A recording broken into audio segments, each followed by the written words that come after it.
building up inside, trying to break it down, but you come back stronger, ready to fight.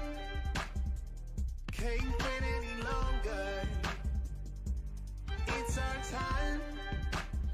It's like a force of nature. No stopping now. It's the stars to make it. Stronger than that. It's like a force of nature. No stopping now. It's the stars to make it. Stronger than that. Stronger than that. Ethan Burrell from big spit by the 50-60s. It won't be enough. Chris Record on the back of Johnny who covered the spot.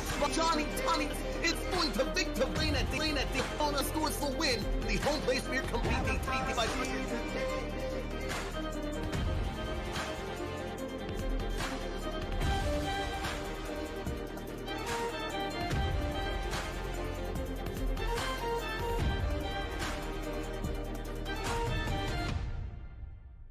It's like a force of nature. No stopping now. It's the stars to make it. Stronger than that. It's like a force of nature. No stopping now. It's the stars to make it. Stronger than that. Stronger than that.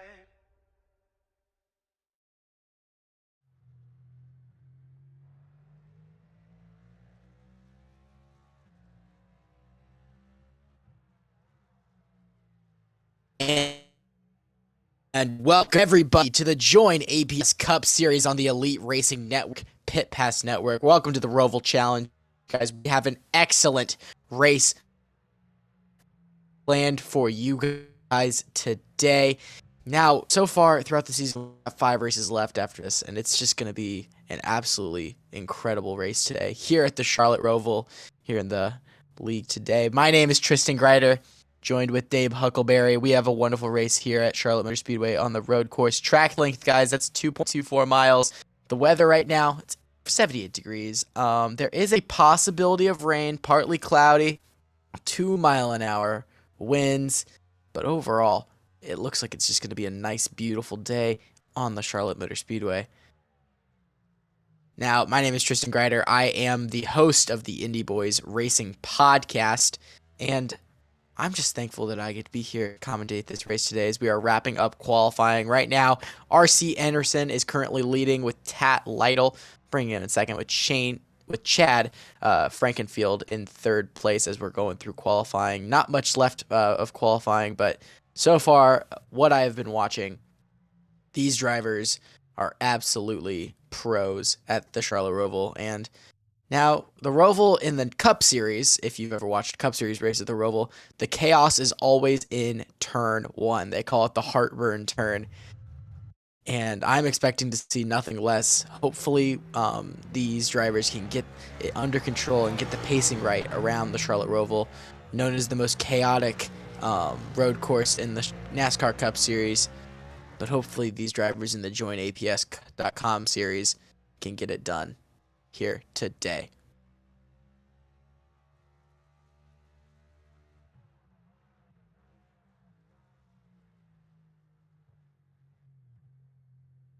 Yeah, let's go right ahead. Now, Tyler Fode has put on an absolute masterclass so far throughout the season, followed by Shane Terrian. Down, you look down in points right now when you're looking to see the top 14 guys are going to make this playoffs. And Nick Massey right now, 5 points behind Chris Wright. But Chris Wright is dealing with an injury today. Has a little bit of a, I believe what is that? It's not a cast, but a brace right now on his right foot. So there's a possibility that he could stop after the comp yellow. That would be really good in points for the Sky Motorsports number 48 car. It's going to be really interesting to see who can get it done today.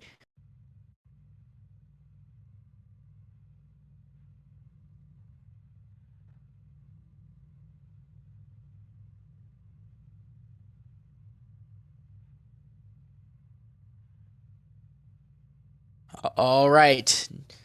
I'm pretty sure that no one.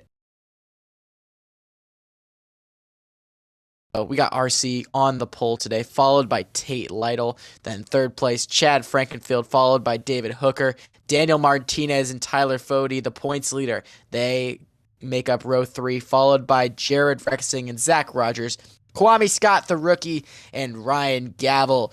Then in 11th and 12th place, we have Ryan Scold and Robert Hill Jr. for 21 Savage Autosport. 13th and 14th, we got Scott Crump and Hunter Smith. Coming in 15th, we have Hank Steinmiller and Johnny Thomas. 17th is Shane Terrian and Bronson Stafford. 19th and 20th, we have Matthew Weeks and Joshua Clark, followed by Wesley Crump and Andrew Rucker. Justin Vandermarl and Trey Holmes come up in 23rd and 24th today for the starting grid. Then we got Braze Brinkley, Joshua Adams, Wyatt Naddle, Harrison Talion, Dustin Durr, Jesse Razimus, Michael Hosack, Cody Harrington, Chris Wright, Hatham Joyner, Joey Chapman, Michael Goodman. And rounding out the starting field today, we have Trevor Elliam, Rusty Cable, Alex Gray, Mark Keelier, and Richard Hines. Now, from what I've seen in qualifying, it's going to be a very tight race, but if I'm picking a favorite today, I'm going to pick RC Anderson. Now, not only because I am an IndyCar guy, but just because RC Anderson is just one of those guys that knows how to get it done on these road courses. And I'm picking him as my favorite today, but also if I'm looking at road courses, the guys who qualified in the top 3, in my opinion, are the top 3 guys that are in this Elite Racing League circuit right now on the road courses with Tate Lytle and Chad Frankenfield. But another guy that I'm throwing in there is Daniel Martinez. We saw him with a very strong 5th place qualifying to start it out. And the Charlotte Roval, though, it's going to be really interesting. But another guy who I'm not throwing out of it is that the Charlotte Roval is one of those racetracks where cautions breed cautions. So even if you're starting in the back, I don't count you out. I look at a guy who's starting in the sub-20s like Blaze Brinkley. Now, not the season so far that some of these guys have wanted that are starting further in the back, but I don't think it really matters because I think that they're going to go out there and just have a great run as we're doing the qualifying laps right now. 65 laps on the Roval Challenge today. It's going to be a great one as we're going through the pace laps. RC Anderson starting first today for Pro Edge Racing. Second today, take a look at the number 56, Tate Lytle.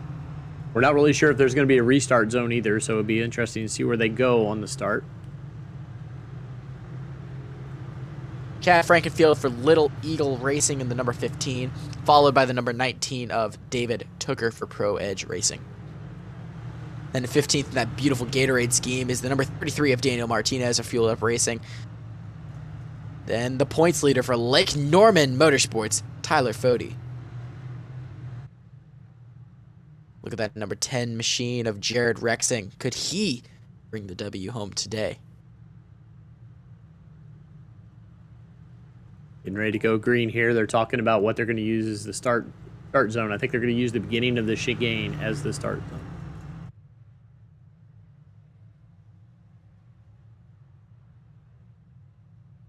So right there coming out of the oval turn as they get to the chicane is where they're going to try to start the race. Doesn't have a Geico start zone like a normal oval would. Well, let's hope that they don't go in all heads a-blazing going into turn 1 of the heartburn turn, and let's hope we don't see any drivers slam into the wall, ruin their days. I want to see if anybody's going to go straight through the chicane. Hey, we have seen people miss the chicane in the past, and so I don't put it against anybody. I hope no one blows through anybody.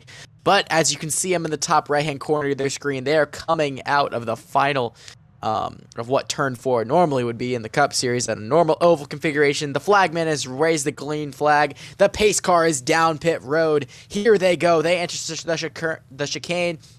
And here we go. Green flag is out here at the Charlotte Roval. RC Anderson, Chad Frankenfield. Here we go. It's lights out. Let's go racing.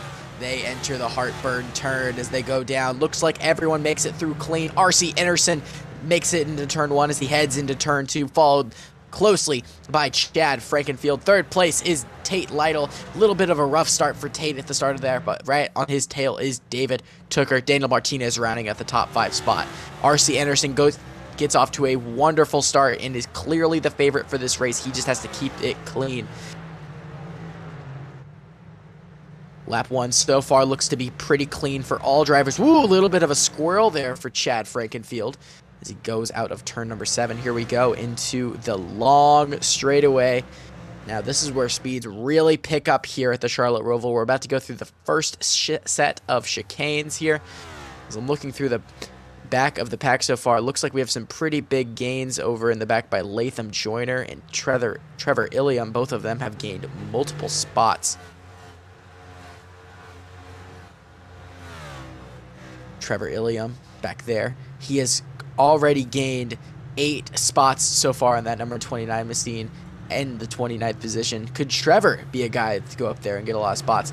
Then right there in the 87 car is Richard Hines for Little Eagle Racing. Already made up 10 spots so far today. That's a great looking car in the sun. It's really shining. Oh yeah, metallic red. And yeah, but he just got passed by a guy I talked about a little earlier. Blaze Brinkley has already passed him, but Blaze is having a little bit of a tough start. Already minus 6 spots for Brinkley Hefner Racing. So we'll see if Blaze can get back out there and make up some ground in that number 11 machine. RC Anderson has gone through already with almost a 2-second lead over Chad Frankenfield. Now, RC is probably the guy with the most racing experience in the entire field. Obviously, this guy, I watched him try to qualify for an Indianapolis 500 last year with Top Gun Racing. We've seen RC in the top level of IndyCar. We've seen him compete in the Cup Series and in the Xfinity Series.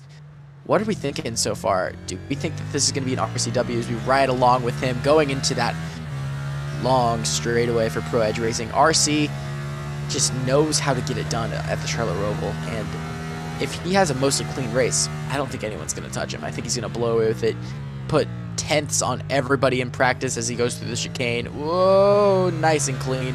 Gets up against the wall. Clears the complete as we are on to lap 3 already out of this 65 lap race.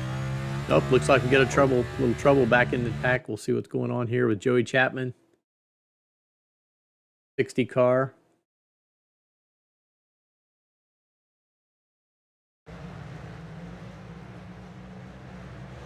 Looking good there. Oh, gets up into the outside wall. Ooh, outside front wall. flip off. Big hit there.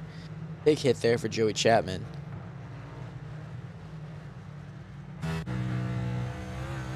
We are still green as we go back to the onboard cam for RC Anderson. That 50 car looking really strong so far. Gonna go ahead and do a quick overview of our second place guy, Chad Frankenfield. Now, just under 2 seconds behind RC Anderson. It would be a big win if that number 15 can get up there and pass the 50. But he's trailing him. He's not letting him really get past 2.5 seconds. So I could see the 15 getting up there. But as we look farther back to the 4th position, as our points leader, Tyler Fody, has kept it in to the top 5, up 2 spots already on the day. He started 6th for Lake Norman Motorsports, and that number 40 machine is absolutely beautiful. What a livery we have on that car. Then right behind him, looking to make his ground up, is a guy that started in the 2nd position and has just been getting off to a rough start, is Tate Lytle. Hopefully he can get back there and through the field. Watching that number 56 in qualifying, it really looked like Tate was going to have one of those days that he could challenge for a possible podium position. But there's the rookie right there. He's in a little bit of trouble right there as the number 95 of Kwame Scott has the number. And there's some contact right there with the number 10 of Jared Rexing and the 01 of Ryan Gavel. Kwame Scott and Ryan Gavel battling for positions, but he's just going to let the 01 go by him. But now he has to worry about the 12 of Zach Rogers. Kwame Scott looking like he's in a lot of trouble right here. Here comes the 21 Savage Autosport machine of Zach Rogers. Can he get a run of momentum here going into turn number 3 and then going into turn number 4? Like Kwame got into the wall a little bit that time. Yes.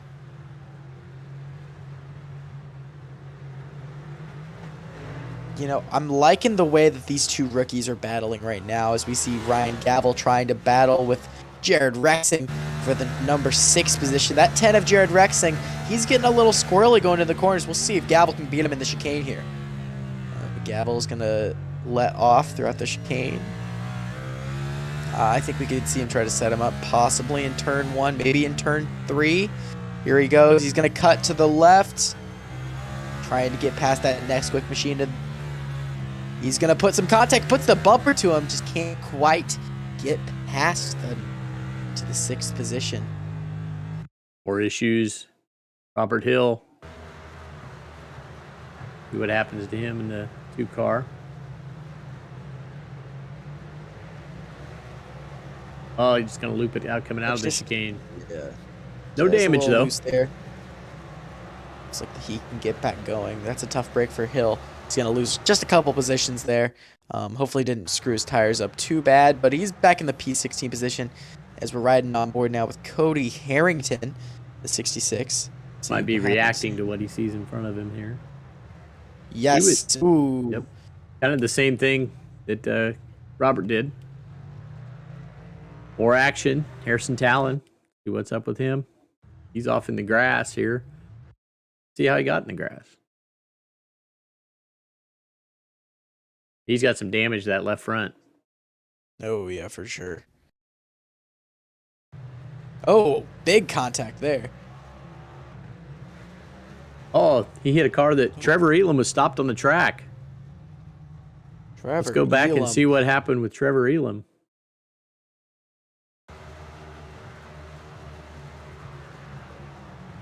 So Trevor is out in front of Harrison at this point, and then he's going to have an issue of some sort. Loops it around, and he's sitting right in the middle of the track. Did he hold the brakes, or did he pull out back in front of him? Oh, he got loose again. Oh, very hard impact for that 23 and that 29. Unfortunate for Harrison. And unfortunate for Trevor Elam, too. He was having a really good start to this race. But we're back on board now with Ryan Gavel, who has gotten past to the 5th position. He's passed 2 cars since we went to those replays. Good for Gavel. Could be a guy that you could see getting up there as he's has a window full of Tate Lytle. But Lytle's going to have to watch out because he's got Jared Rexing to deal with. I absolutely love the livery on the 01 there of Ryan Gavel. He spared no expense and time to come up with that livery. He's very proud of it. There you go. I'm going to go ahead and read through the top 10 here, guys, really quick. RC Anderson has led every single lap of this race as we are going on to lap 7. Second place, we got Chad Frankenfield. Chad currently 4 seconds behind the 50 of RC Anderson. Coming up in the 3rd place here, we have David Tooker for Pro Edge Racing in that 19. Very similar to a scheme that we see race on Sundays. Then we got the points leader, Tyler Fody for Lake Norman. That 40 car has been absolutely very consistent today, having a good day. Then there's the 5 of Ryan Gavel. In my opinion, the guy who's driving the best race right now. Then you got Tate Lytle following him, that 56, having a little bit of a rough start. Jared Rexing's kind of stayed around the 6th to 7th position all day so far. Then behind him, we have the rookies. We got Kwame Scott and Zach Rogers, the 95 and the 12. These guys are in a very intense rookie battle right now, so it's good to see. Then back in the 10th position, down 5 positions, is the 33 of Daniel Martinez. Just outside the top 10, we have the 90 of Scott Crump and the 4 of Ryan Scold. It's going to be really interesting if we can see these guys get up there to the top 10. But I really love that 4 scheme. I'm a fan of racing stripes. It reminds me a lot of a Stuart Haas racing scheme for Little Eagle Racing there. Beautiful livery there. Looks like he's driving a good race so far. But he's going to have to make up some ground to see if he can get past Scott Crump for a chance at Daniel Martinez. Looking back through, we got a battle back here with Bronson Stafford. Looks like maybe Latham Joyner there. Latham Joyner looks like he's going to have the edge going into chicane. Oh, and that's going to be a penalty Shortcut there for the 61. There we go. Latham Joyner probably going to have a penalty there as he drove through that. I don't know for sure. We'll see with Wraith Control what they have to say. The 3 of Latham Joyner went off of the track, missed part of the turn in the chicane.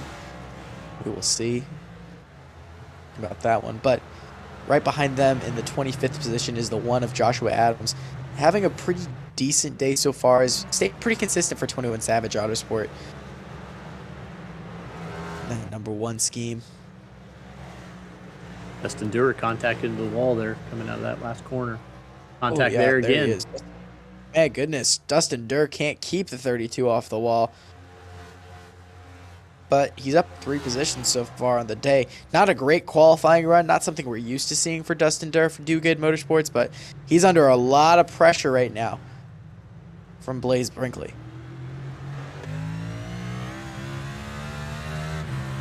Brinkley gonna try to get to him. He's gonna get to him there. No contact.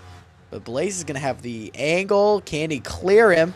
Looks like he's clear. There we go. What a pass there by Brinkley as they're coming to the start-finish line as we are about to start lap number 9.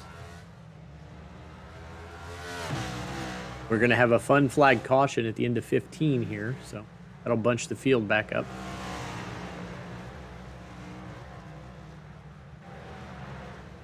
Trying to look for some other close battles for you here.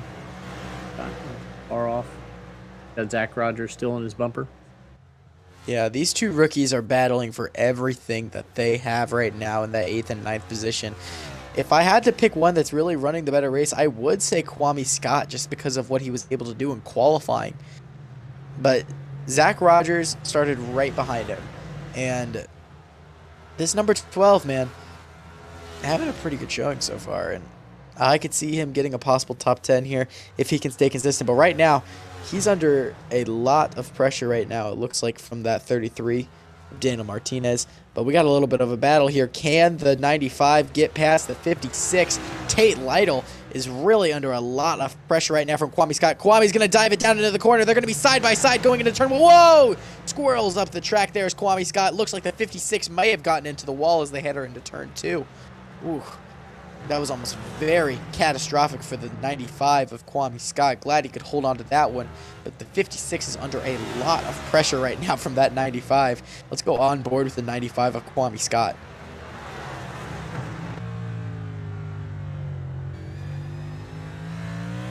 Here comes Scott. Looks like he's going to try to go through these corners. He's going to try to set up another pass, I think. If he gets down into the corner good enough, we could see what Blaze Brinkley did to Dustin Durr around these corners. Just does not look like Kwame's. Doesn't look like he's close enough right now, but if we go into the chicane, he could make up a lot of ground on the brakes here. Makes up a lot of ground going into the chicane. He's going to try to pass him possibly on the next chicane if he can make enough ground up. But R.C. Anderson has already passed the start-finish line. He's already started lap number 11 here, but that 95 could possibly try to set him up here. Let's see how close he can get, if he can outbrake him. Very impressed right now with the car control right now of that number 95. Looking through the field, it's definitely our best battle on track right here. Chad Lytle been underneath a lot of pressure. Whoa! Chad Lytle goes up the track. That's very good for the 95 of Kwame Scott. Can Scott possibly get through him here? Here we go. Who's going to outbrake? Who's going to outbrake who? Here we go. Chad Lytle for Pro Edge Racing underneath a lot of pressure right now from the 95 of Kwame Scott. But he also has to worry about that number 12 of Zach Rogers. Scott and Rogers currently in a very intense rookie battle for the Rookie of the Year. And Chad Lytle, one of those guys that's going for the championship. And off with Cody Harrington here. Happened to there. Thought it froze on me for a second there.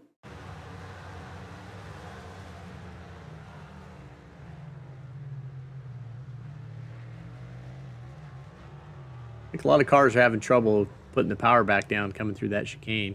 It's in the outside And wall. damage there. Mark Keeler also with an issue. Let's see what happens to Mark. Rough day so far for the 66. Coming down to the Looks like the chicane as 08 well. is probably going to have the same thing. He just They goes just straight. completely missed the chicane. Now, yeah, the rule is you have to come to a stop. And you,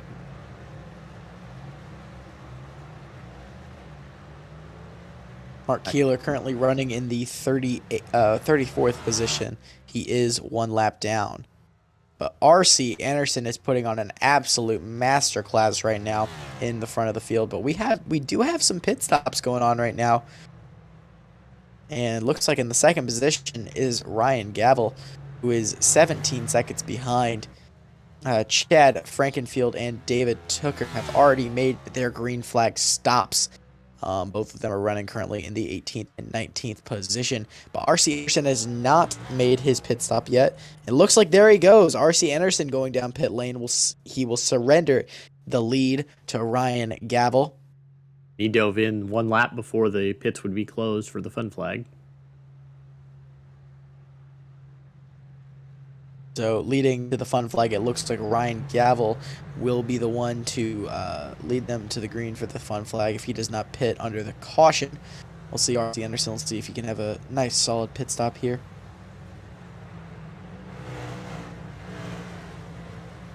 As Ryan Gavel has officially taken the lead, Tyler Gotti is in second place. Third place is Jared Rexing. Fourth place and fifth place we got Kwame Scott and Daniel Martinez. And then in sixth place we have Zach Rogers. R.C. Anderson ends up coming out in the 7th position. So very solid pit stop for him. As the number 01 currently in P1, that's Ryan Gavel for Lake Norman Motorsports. His teammate is currently leading the championship standings right now. So it's good to see that Ryan's having a good run.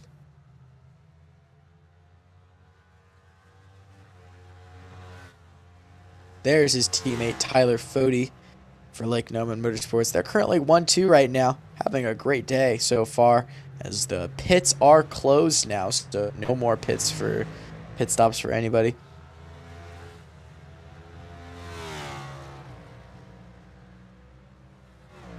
Third place back there is Jared Rexing. He's going to be underneath a lot of pressure, looks like, from Kwame Scott. And Daniel Martinez coming up soon.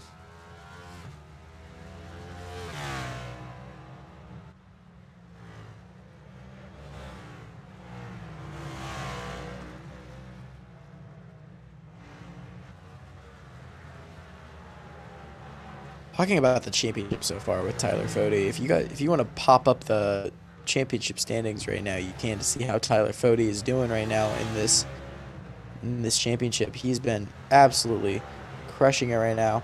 As we look at the championship standings right now, Tyler Fody in first, followed by Shane Terry, and third is Joshua Clark. Matthew Weeks calling it in fourth, and then fifth is Chad Frankenfield. And our guy who's been dominating most of this race, R.C. Anderson, is in P11th with the leader of this race, Ryan Gavel, in 12th. A lot of these guys, they're in the bottom, I'd say like 11 to 14 of the field, having a really solid day. Especially, I'd say, the leader of this race, Gavel. We've seen Tooker run well, along with Anderson, of course. But Tyler Fody having a very good run right now. Absolutely running away with this championship, up by over 40 points. Tyler Fody going into the chase is probably going to be a regular season champion. So we'll see how he can do, if he can possibly get the win here today. But he has not made a stop yet, as there is our first caution flag, the fun flag. Ryan Gavel leads him to the fun flag, followed by Tyler Fody, Rexing, Kwame Scott, Daniel Martinez, Zach Rogers, R.C. Anderson, Hank Stein Miller, Ryan Skold, and Johnny Thomas. Excellent run there today for Johnny Thomas. It'll be interesting to see how this plays out strategy-wise, that the two leaders up there, though I think about the top top six did not pit before the fun flag. Yeah, I'm expecting all of these top 6 to pit here, Dave, because R.C. Anderson, we saw him make his pit stop. Hank Steinmiller still has not made his stop, I believe. Chad Frankenfield, after all these guys pit, it probably will be R.C. Anderson, Check, Frankenfield, and David Tooker, who will be the top 3 after all these guys pit. But, hey, if we're talking strategy here, do you stay out? That is the real question. I mean, this early in the race, I don't think possibly we're talking strategy this early, but I mean, hey, we might have a couple caution flags fly. You never know. So while we have a caution, we better get in some of our sponsor reads. So I'll talk about our sponsor for the series, Join APS. APS offers a complete solution for all types of businesses that need to process credit card related transactions. Their industry-specific solutions provide the best options for your business model. They have experienced client service representatives who understand what our processing needs. And they are on board with us as a premier sponsor, and then they sponsor this series for the entire Cup season. TA Services. For 36 years, TA Services has been a trusted domestic and international full-service third-party logistics provider offering freight brokerage, managed transportation, warehousing and fulfillment, and cross-border logistics services to shippers around the globe. TA Services moves what matters to you. Let the TA Services team make ship happen for you. Blue Egg Marketing. Blue Egg is the marketing department for small businesses. For small business owners, Blue Egg is your biggest fan. And our final premier sponsor is Brixi Cam. Brixi is a venture-backed tech company based in Toronto and Boston. They are on a mission to reimagine the group photo experience. Gone are the days of carrying around a tripod and selfie stick. They help their customers and users tell better stories around meaningful moments. They let anyone tap into nearby cameras to capture group memories at iconic places, as if users were controlling their own native camera app, except now from a perfectly positioned vantage point. Today you can find Brixi at well-known sports venues and cultural landmarks across 4 continents. Our race sponsor for tonight is Pit Pass Network. Pit Pass Network is your new home for everything NASCAR. For the latest news and reviews to driver QAs and interviews, PPN has got you covered. You can check them out at pitpassnetwork.com. And then Tristan, I'll let you talk about Indy Boys, about your podcast. Yeah, of course, guys. If you love hearing to my beautiful voice, then you guys can tune into the Indy Boys Racing Podcast with Burnout Sports. We got 3 beautiful hosts on there. One of them is myself, as I love to say. Then I got Daniel Cheney and Justin Cox. If you guys are listening right now, shout out to you guys. We have episodes go live every Thursday at 7 p.m. If you're a big fan of the IndyCar scene, we have a lot of IndyCar drivers that stop by, like David Malukas, Dalton Kellett, and future IndyCar drivers like Hunter McElroy, Stingray Robb, and Christian Rasmussen.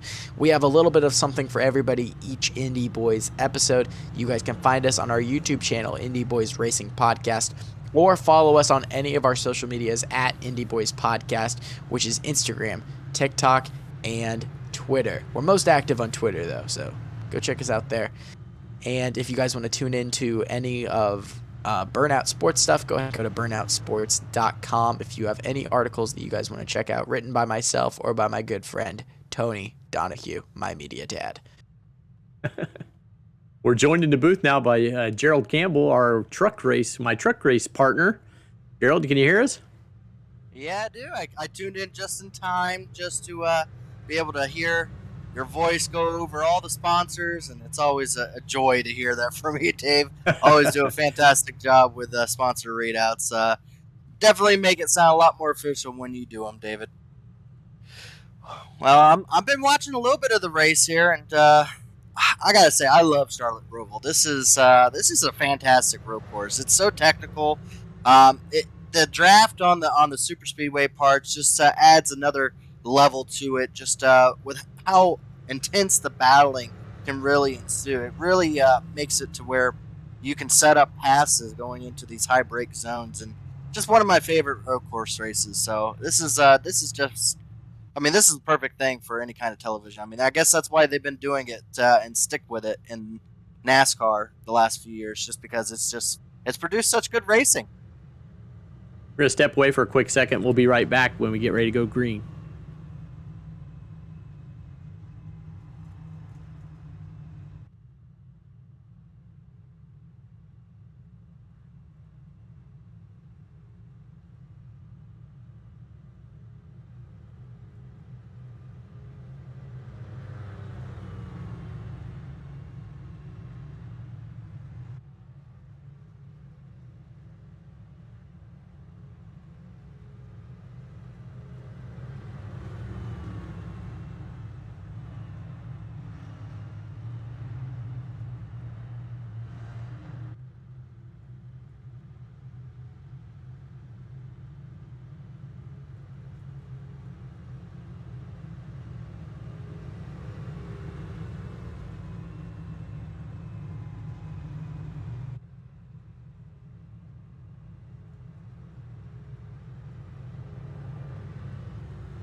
All right, getting ready.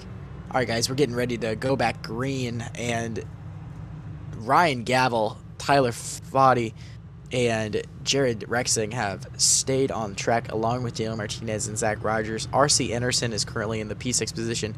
We are getting ready to go back racing here.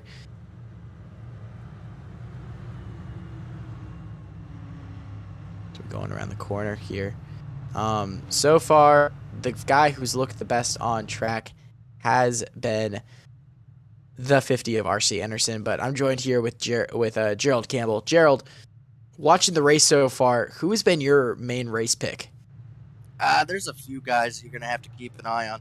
Really, it's going to be the guys that that are able to keep their tires. One thing that you almost lose sight of when you race at this racetrack because it's so intense is how much tire saving is actually involved, just because these high banks just really wear down those tires. And there's no one better in elite racing than RC Anderson. Of course, the IndyCar driver has the experience, has the laps down on track to know about how to get around, real life racetracks. It definitely shows he knows how to be able to put it down in these virtual sim races here.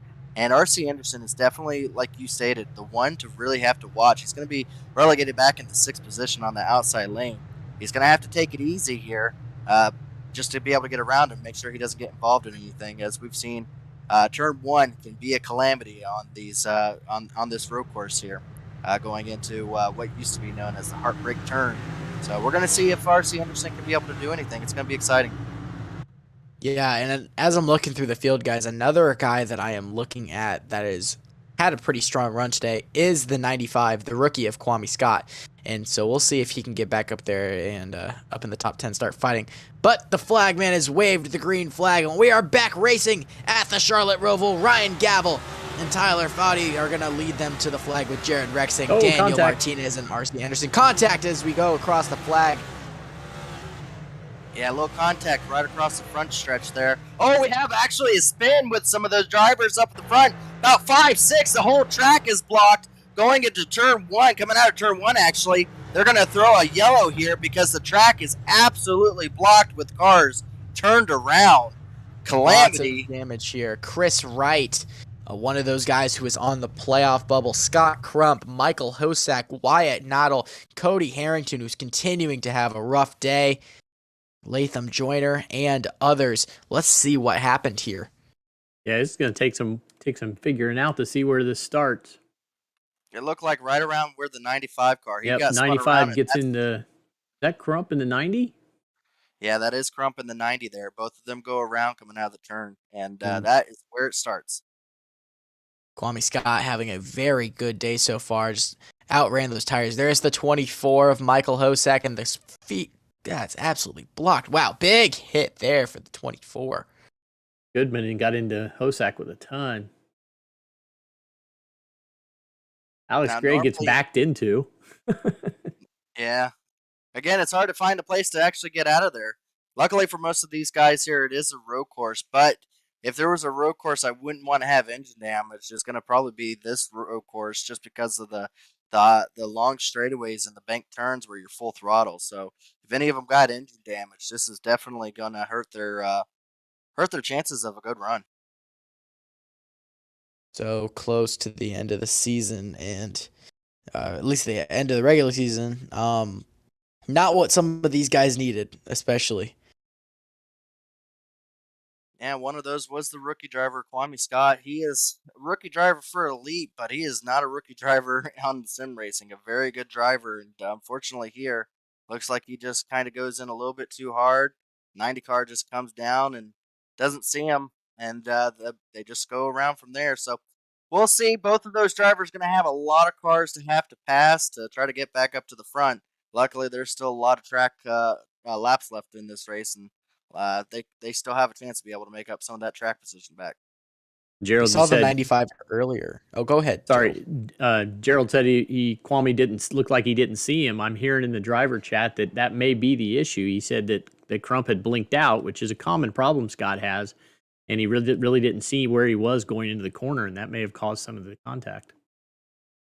Yeah, Scott Crump kind of like like the ghost you expect in Scooby Doo. He'll pop in and out wherever whenever he's on a racetrack. He is quite known for having his spotty internet, and to his benefit, and I guess to his downfall is it causes a lot of issues a lot for him. If he didn't have that issue, Scott would be top 5 driver for every league he races in. He is such a good driver, but he ends up having to relegate to the back because of blinking issues a lot of times. And so he's gotten good at passing a lot of people. We'll see if he's able to do that now, and see if he, like I said, hopefully has enough internet connection to be able to make it up back to the front. But as we look up at the front, it is Ryan Gavel, Tyler Fode, Gerald Rexing, Daniel Martinez, and R.C. Anderson as your top 5, followed closely in 6th position by the rookie Zach Rogers. Hank Steinmiller, great to see him having a good run, along with Robert Hill Jr. in 8th place, who did have a little bit of a spin. So I'm guessing this could be a strategy call for the number 2, as he was our first spin and trouble that we had of the day. But good to see Robert Hill back out there having a good run there for 21 Savage Autosport after we did see some trouble from him earlier. Then you got Chad Frankenfield and Joshua Clark behind them, followed by Tate Lytle and Bronson Stafford.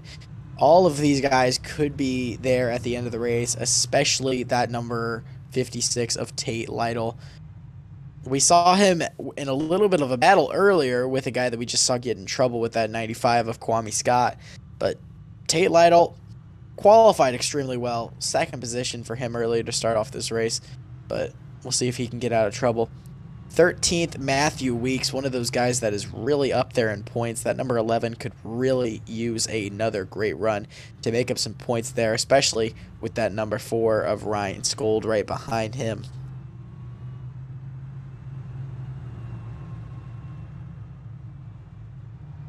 As you said, Travis, there's bunch of Pro Edge drivers up front there. They can all contest. A lot of their road course abilities comes from David Tooker, who helps them with a lot of the road course abilities that their team has. And as you stated, a lot of these guys are already points looking, so you're going to see some of those guys around that bubble mark, as you stated. They're going to be focusing on who they have to beat and just running in the positions they need to.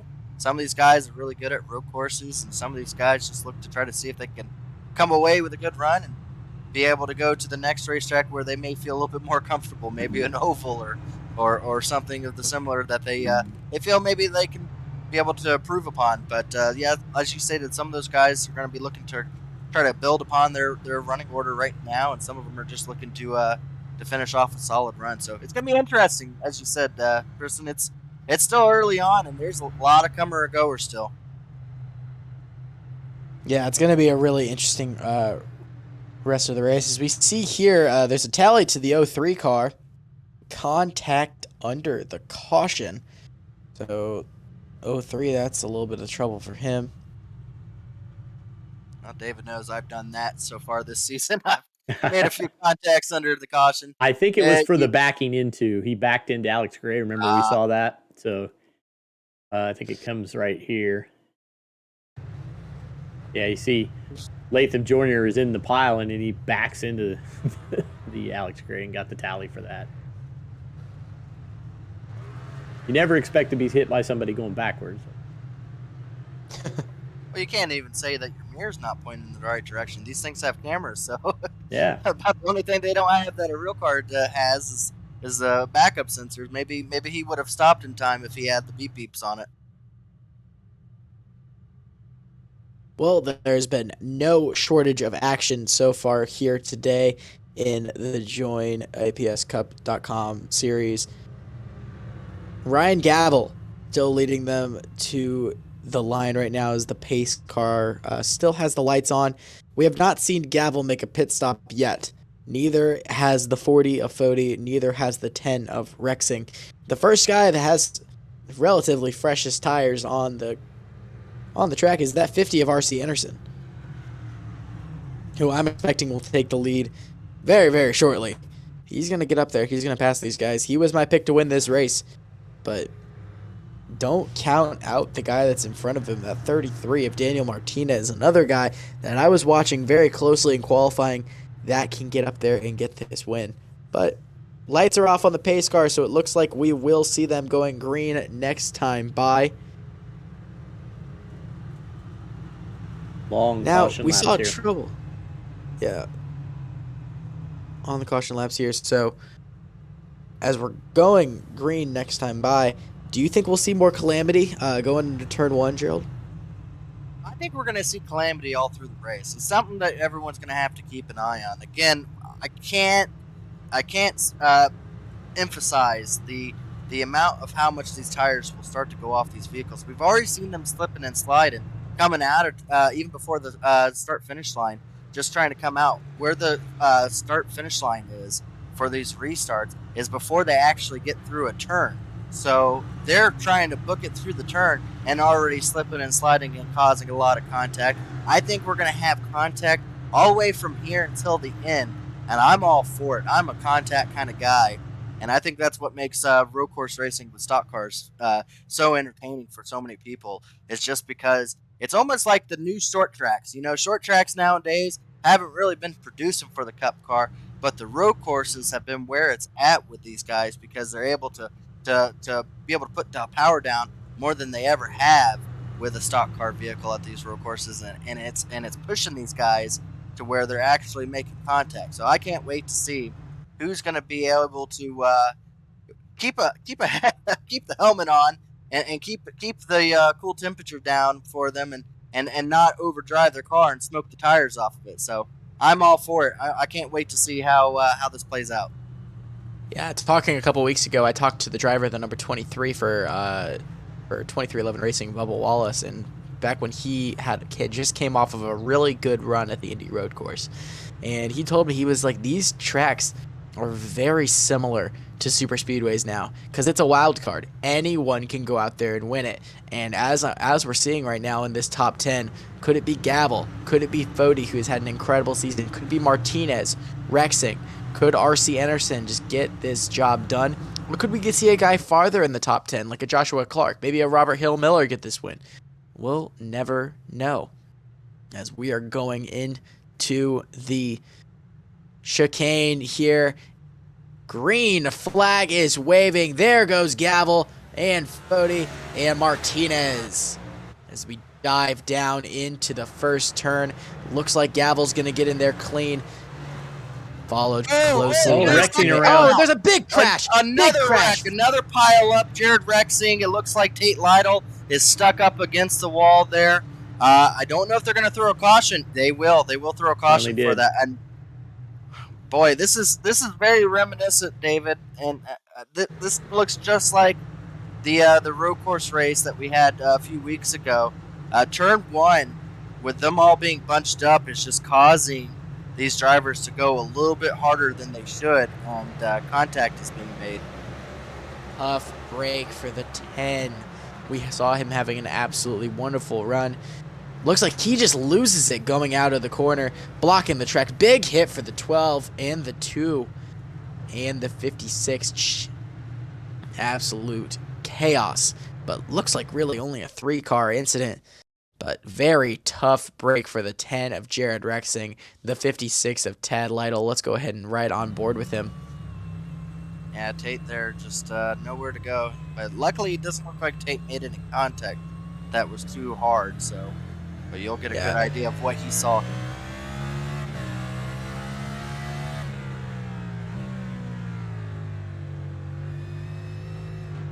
Just running his line, nowhere to go there for him. Does not look like too much damage as he ran into the back of Robert Hill toward that front nose, but a lot of damage to that 10 car of Jared Rexing. That's going to be tough for him to get back through the field. So, under caution once again, Ryan Gavel still continues to lead with Tyler Fody, Daniel Martinez, R.C. Anderson. Now there you see, at fault is the 10. There is his tally. Completely lost it going into the corner. But there's our leader, Ryan Gavel. I wonder how he's liking all these cautions right now. I don't know if that's saving his tires at all, but if you're on a road course, are you liking the cautions that you're having? It depends on where you're running it. really. I mean, if you are one of these guys up here that are just trying to get more laps down, if this was under green, RC Anderson would have probably already had about 3 second lead over these guys. So right now, this is not to RC Anderson's favor. They're going to have more laps onto the racetrack, and that's going to get them closer to where they just can be able to make it on one more pit stop here. So it just depends on where you're running at in the track. A lot of those guys that just got involved in the wreck, I guarantee you're going to watch them come down pit road and try to play a strategy move. Maybe come down and get some tires and fuel now, where all they have to do is just do a splash and go at the end. So, yeah, this is just going to end up playing more strategy, and depends on where you're running and what your plan was. If you're struggling, then these laps are good because it's just more laps down where you're not tearing anything up. If you're one of those guys that need to try to pass some cars, this is not what you want. This is taking up your time on track to be able to get it done. So, yeah, it's gonna amp up the intensity because it's just gonna build it up more and more. We just need to see if they can get around turn 1, which has been the Achilles heel to all these drivers so far. So if we get past turn 1, I'll be interested to see how fast RC Anderson decides to take it up there. He might have been a little bit more hesitant and cautious in the beginning, but now that laps are starting to tick down, he may push to try to get up there quicker. And don't look now, but a guy that has made a pit stop that has already made his way back up to the top 5 is Chad Frankenfield. Currently 5th place in points right now. And Chad is having a good run. Started in the 3rd place position. Made a quick pit stop. And that number 15 already back in this thing. I could see him possibly challenging RC Anderson for the lead if we do not see a caution. There's Chad for the 15. Little Eagle Racing there. Pretty strong run right now, but Zach Rogers right behind him. It's been very impressive, but I do believe that we have a little bit of damage to possibly the right side of Zach Rogers' machine, so we'll see how that affects his drive as we cross the finish line. Guessing we're going to be coming to 1 to go here. Out of all of the road courses that there is in iRacing, or just in the Elite Racing League, what is your personal favorite to race on? Oh, that's a hard one. That's a hard one because there's some that I have a personal connection with, like Sebring, just because that's a home track. But that's not really in the NASCAR schedule, I guess you would say. But I would go with this track. This track to me, it's all about aggression. And if you've seen my driving style like David has, aggression is what I have, if anything else. But yeah, I like the attacking the curbs method, and this track is very beneficial for those that like to attack the curbs. There's certain racetrack that it's all about finesse. You know, the Coda. You know, it's all about finesse in those racetracks. But with a racetrack like this, where the bankings and the high turns and the just the bumps where they're located at, it's all about how you just orient your car to hit those bumps and shoot off and rocket to a different direction real quickly. And something about that just it just resonates with me. So I guess I like this racetrack more than most. So I would probably pick this one. Yeah, the Charlotte Roval, absolutely incredible racetrack. I hope to see one day if we could see some Indy cars on that track, but that'd be an absolute fun. I'd have to talk to some of my IndyCar friends, see if we can possibly get them to campaign for some Roval action. I've seen them do a practice session in real life with the Indy cars. It's just so intense because the walls here are so intimidating. There's walls just head on a lot of the turns. Like, you head straight towards a wall, and that may be one thing for a stock car, but do you think that works out with Indy cars? Well, they're going to Long Beach. They're going to all these tracks that have walls that are very similar. I mean, if they can race at Nashville, they can race anywhere. That's all I'm saying. Yeah, but they won't race at Pocono. So, I mean, the high banks and fast turns and everything, we'll see. I wish I loved the Pocono races, even though those were a death trap, I guess you would say. Those things were dangerous as heck. But, yeah, I'd like to see Indy cars here. I think they would succeed. I like to see a doubleheader. Maybe they'd do it at the same time as the Cup Series. Yeah, but for that to work, you'd have to move the Cup Series race out of the second round of the playoffs and possibly even into the regular season, which I don't think that NASCAR wants to do. I think they like it as it's right before the round of 8. But there we go. We're about to go back green. Ryan Gavel, Tyler Fode, R.C. Anderson, Daniel Martinez, and Chad Frankenfield will lead them to the line. Let's see if we have 3 in a row for chaos going into the heartburn turn. So far, Gavel so makes it good. out clean. Tyler Fode, R.C. Anderson, Daniel Martinez, Chad Frankenfield, Zach Rogers, Hank Steinmiller, Joshua Clark. But Gavel already off to a big, solid lead over the second-place points leader of Tyler Fode. R.C. Anderson, though, is just looking for any way that he can get past these guys so that he can get back to the lead. Yeah, I'm seeing a lot of 3 wide back there. First drivers trying to work their way back up to the front. Oh, we got a couple cars almost hitting the wall back there, so it's getting crazy in the back of the pack. It was starting to space out, but we were starting to see some of those drivers that had issues earlier on here in these restarts having to try to work their way back up, and they are battling through the field, and it is getting desperate back there. Getting a little chippy as we are 25 laps into this 65-lap shootout. What a move there by the 10. He is trying to get his way back up there, climbing the way back up for that number 10 of Jared Rexing, but he's about to have to try to get past this 56 Tate Lytle, and I guarantee you Lytle is not happy about having to go all the way back, make up his position. We ride on board with Lytle. Nice pass by the 84 of Wyatt Nettle. Oh, a little contact in front of them. It looked like the 90 Scott Crump. Oh, and Crump Scott around. Oh, and there was goes the around. 90. 90 Yeah, him around. and Goodman got it together and ended up turning Scott Crump around. So more issues for Scott Crump. Let's see what happened here. It's in the Gets back into of one Durer. Do Good- Yeah, gets into one Do Good Motorsports car and gets into a second Do Good Motorsports car. And that's when Goodman just decided to give him the bumper and send him on around. That's unfortunately going to put him having to pass all the field back again. Yeah, that was an interesting set of turns. Well, don't look now. R.C. Anderson all the way up to third. Now hard onto the back bumper of Fode. He's already looking for maybe be able to come out of this turn, get the momentum, be able to see if maybe he can get around turns 3 and 4 of the NASCAR circuit track and see if he can be able to have a nose to battle him going into this final turn. However, going into this chicane, I'm also looking back there at that 15 of Chad Frankenfield. He is hunting the back of the 33 of Daniel Martinez, and there might be Anderson's move. No, could not quite get there to the back of Tyler Fode. He's going to have to wait for a couple more turns to see if he can get there. All over the back bumper right now is R.C. Anderson. Yeah, he's been attacking the turns. He goes in so much harder, has so much more confidence in his vehicles that he just throws it in a lot farther than most of them. I mean, you watch right here, he is just on these turns, on the back bumper of Fode. I don't think Fode's going to be able to keep him back for much longer. There's the bumper.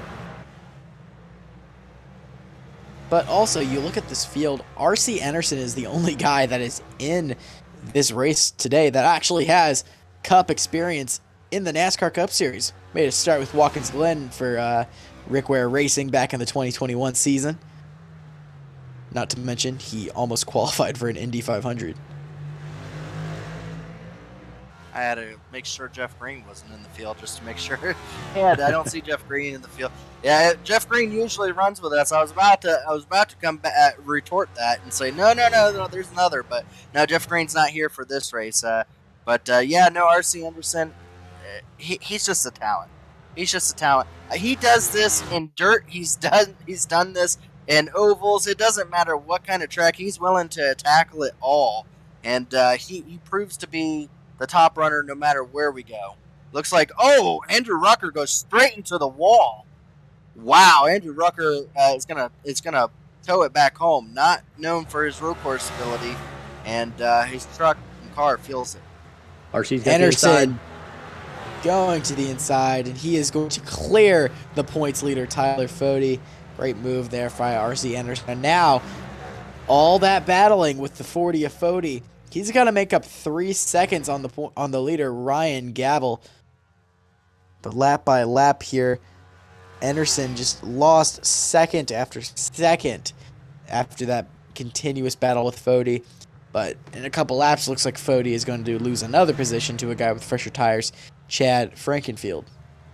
Well, let's not count out Gravel, because I spoke to R.C. Anderson on this, and he says that the ability of these drivers are getting better and better at these road courses, to where he may have had an advantage over a lot of these guys, but he is starting to see it even out from the playing field. And one of the guys that he pointed that was definitely a front runner for a lot of these road course races was Ryan Gravel, and he's shown it. He's been good at all the road courses we've gone to. So no. It doesn't surprise me his strong run, but we are starting to see R.C. Anderson tick off a tenth or two here, little by little. He's slowly starting to catch back up to our leader. Now, let's talk Cup Series for a couple. Whoa! Big slide there for Ryan Gravel going into the corner. We're going to see the Cup Series race here in 2 weeks. Now, it's going to be the closing race in the round of 12 as we're entering the round of 12 this weekend at Texas. When I think Roval, I think nothing but chaos, revenge, and trying to make up for what happened at Talladega. And we're going to be seeing that, this week. All these guys are going to have some chaos going, but then we're going to North Wilkesboro next week in this track. Do you think that we'll see some guys take some risks here at the Roval and then play it safe next week at North Wilkesboro? I think it's hard to say, because when it comes to both the short tracks into the road courses, we've noted all the carnage that it ensues. It's hard to place like how you're going to drive. It's more of come and seeing how it's going to tell. It's too difficult to really know how you're going to run, because when you get to North Wilkesboro, that track, and I love North Wilkesboro, but that track has walls on either side of it, and I've seen big pileups take up a field just like you would see at a Talladega. So you just got to get points where you can. And I think it's just the drivers that are able to battle back from adversity, like we're seeing with like a driver like Jared Rexing all the way back up to 18th from having to be all the way from the back of the field. So drivers that are able to take a lick and keep going are going to be the ones that are going to really come out shining and end up with a good points deficit going into the end of this regular season. We're going to do a quick little flyby of the field here. First place, as normal, is Ryan Gravel right now. He's been leading this, and he's looking like he's only going to have to make one stop for Lake Norman Motorsports. Great day for him. Hunting him, though, is R.C. Anderson, Pro Edge Racing, that number in that second spot. There's our points leader, Tyler Fody, having a great season so far. 3 wins already. And then followed closely is Chad Frankenfield, who looks like he's going to try to set him up here, possibly going to get him down in turn 1. Let's stay here really quick with Chad. Is he going to get by him? They dive down into the corner. Can he clear him? Oh, Contact. He's under him. Oh, contact! Chad Frankenfield is going to slide. He's going to lose a couple positions there. Falls all the way back to the 6th position after contact with Tyler Fody. Daniel Martinez moves into the 4th position, and the rookie Zach Rogers into 5th. There's Hank Steinmiller in 7th. Great run so far for Hank. 8th place, there's Joshua Clark in that number 28 machine. 9th place, Matthew Weeks, another guy that's up there in points for Pro Edge Racing. And then in 10th place, a little bit of a slide there for the number 4 of Ryan Skold.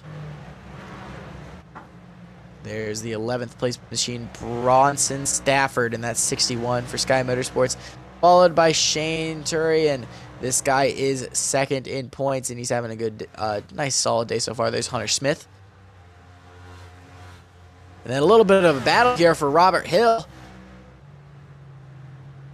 and Johnny Thomas. Can't tell if Johnny just got past or if he was trying to pass, but otherwise, what a nice battle there. Followed closely behind him. He's going to be under pressure from Joshua Adams. Tate Lytle still in this thing. Qualified 2nd today and is making his way back up through the field. There's a guy that brought out an incident earlier today. Jared Rexing made his way all the way back up to 18th. 19th, there's Justin Vandermeerle. 20th place, Scott Crum. Now, he's had a rough day, but Scott has been clawing his way out through the field, already back to the 20th position. Good run so far. There's Dustin Durr. We've seen him make contact with the wall a couple times, been getting a little close to it for Do Good Motorsports. There's Wyatt Noddle. Michael Goodman in the 44. Chris Chris hanging in Wright, there. who is... Yeah, there's Chris. He's there, man. I mean, going through an injury today on the playoff bubble. Good to see Chris kind of having a good run. See if he can make it through this whole thing.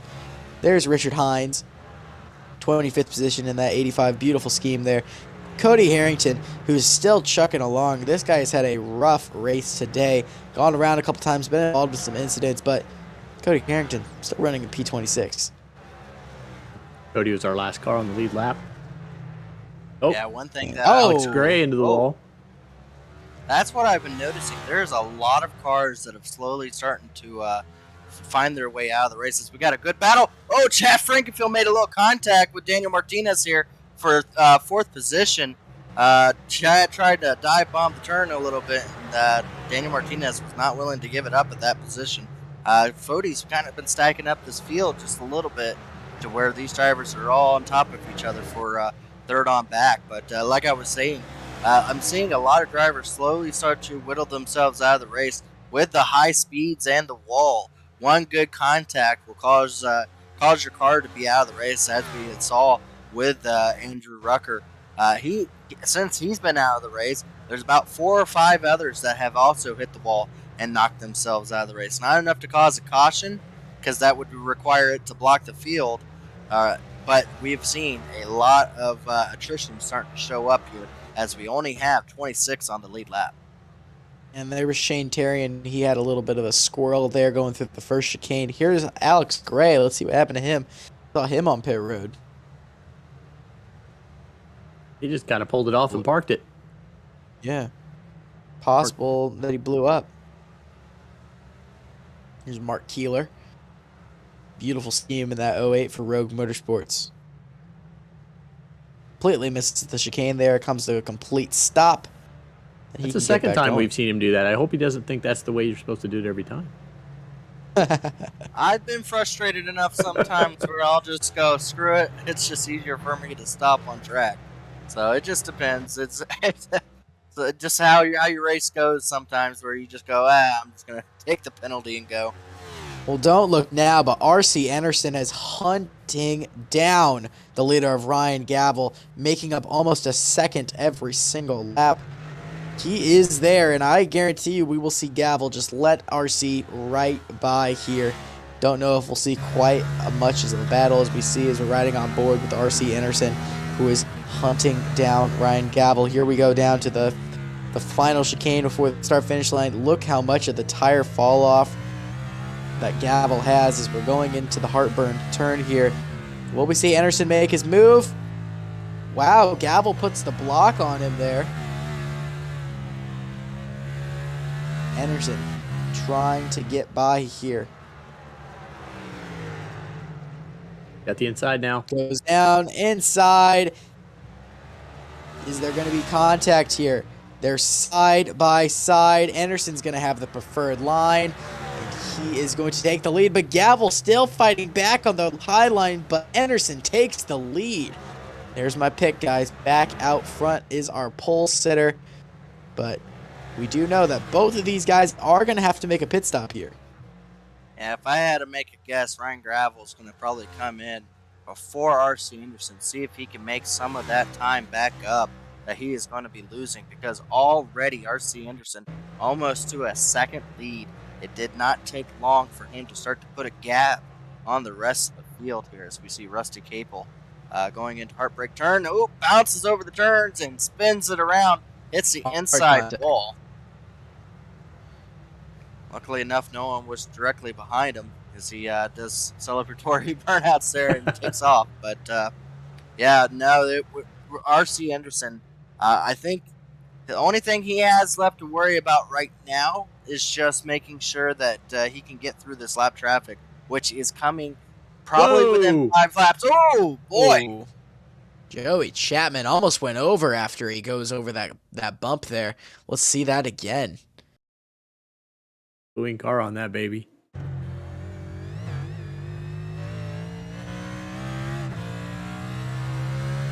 He locked the brakes up here? See what Chapman does. No, it looks like he just loses it. Wow. Look at the airtime there for that 60 car. Right into the inside wall. Wouldn't be surprised if we have some suspension issues on the bottom of that. Oh, Chad Frankenfield into Fody. Oh, he just slammed him going into the inner part there. We'll see if Fody pays him back as they're swapping the turn side by side right now. Chad Frankenfield, as before they're getting into the oval, just slammed into Fody. Possible 3 wide. Here comes Daniel Martinez. But Frankenfield looks like he's going to take the position. Do we see Fody fight back on the inside? No, we do not. Here comes Martinez. Rogers is hunting in the wings there in the position. But, man, Fody all over the back bump here of Frankenfield. We can see some chaos going down here into the chicane. Fody's going to take him wide. Frankenfield puts the block on him. Martinez gets out of that corner really slow there. Loses that position to Zach Rogers. Yeah, I can't tell if Chad Frankenfield was just trying to do some payback to Fody, but nearly turned Fody around into the wall there. And Fody, as you saw how hard he raced him back, probably was not happy that he had that contact. So, going to have to keep an eye on that and see with new tires and Fody if he's going to be able to keep up with Chad. Maybe we'll see a battle continue with them, but they are already relegated back to around 12 seconds behind the leader of RC Anderson as he is taking off from the rest of the field here. Little view of what happened. Oh yeah, just a lot of contact there. However, you have Frankenfield. He has fresher tires, and Fody does not. So I understand the 15 trying to get past the 40 there. But hey, sometimes you got to do what you got to do. As we see RC Anderson and the leaders going past the start-finish line as we are 38 laps into this bad boy.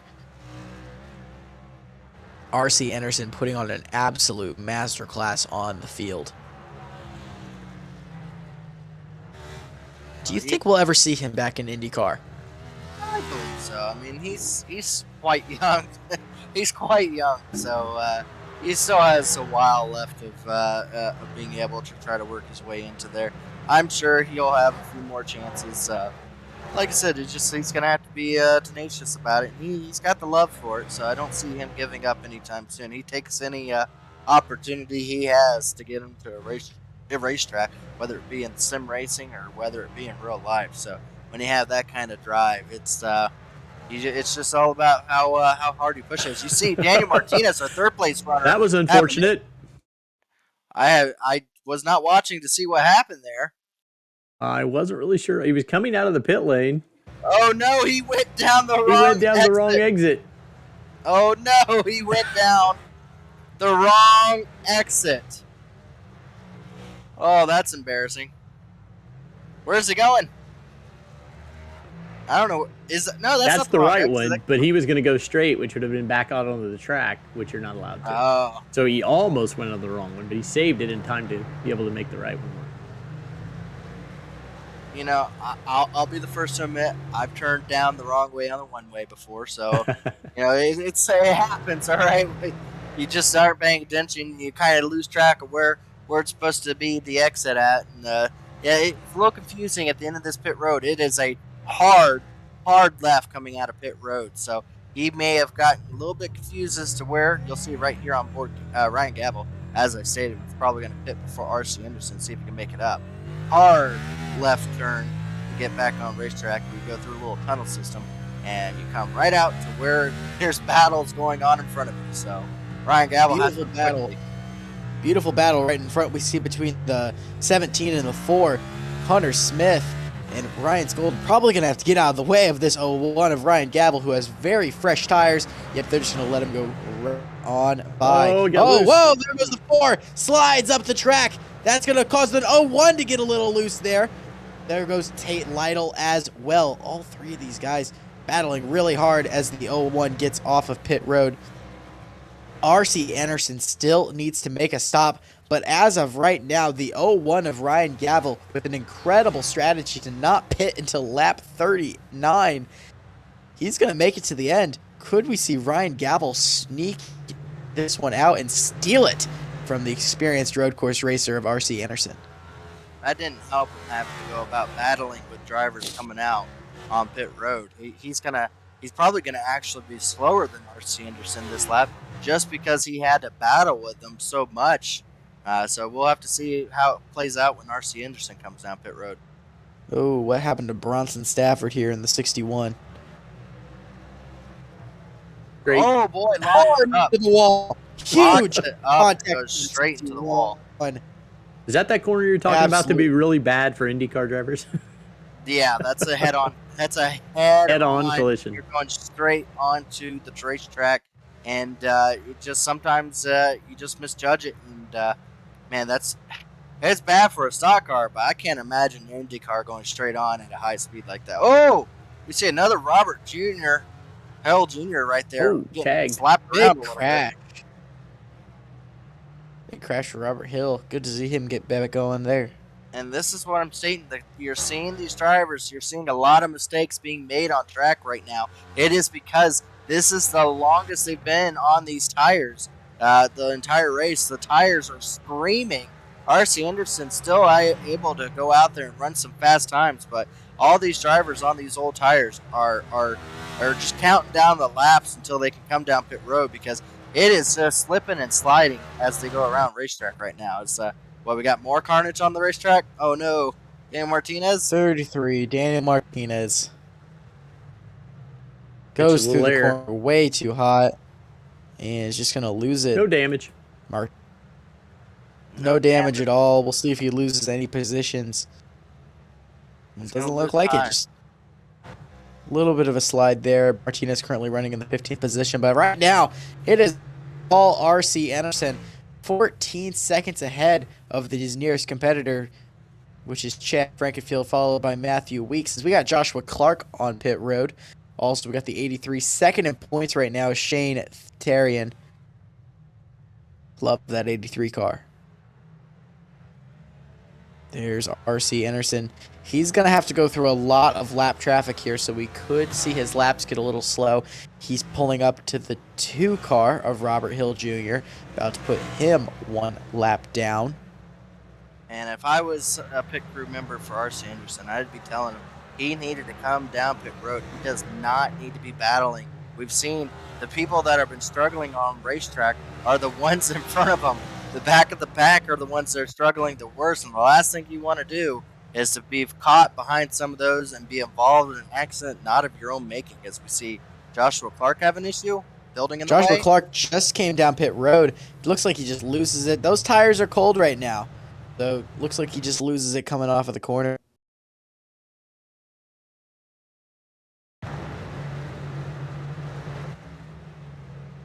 Yep, just lost it coming off of those S's right there. Does not look like there's any damage to that number 28, though he'll be able to get back going, but a loss of positions there for the 28. Currently in the 18th position. RC Anderson going to put the 24 of Michael Hosek another lap down. That put Hosek 3 laps down. Speaking of the 28 car, looks like the 50 of RC Anderson about to put him a lap down, as well as the 84 of Wyatt Nadel. And this is helping Ryan Gavel out a ton. RC Anderson's losing so much time battling with these lap cars when he knows he still has to come down pit road at least one more time. Why put yourself in this position when you know that your competitor is running out there on a track that now is relatively clean? He can come down pit road, get his tires, and come back out where he's not battling these lap cars. This is definitely going to be something we have to keep an eye on when he comes down pit road. Ryan Gavel, 40 seconds, so he has to have a pit stop quicker than 40 seconds to stay in front of Ryan Gavel. Or maybe he's just going to put a lot of laps down and do what he did last time, do tires and track him back down late in the race. So all this is doing for us is setting up a good run to the end. I'm also looking at Chad Frankenfield here, running in the second position. Ooh, we see a little bit of a spin right in front of the leader, R.C. Anderson. What a dodge there. There's a little bit of a issue right there, right in front of him. Don't know if we can go back and get a replay of that. Here we go. Was it Shane Theron? It was Shane Terrian.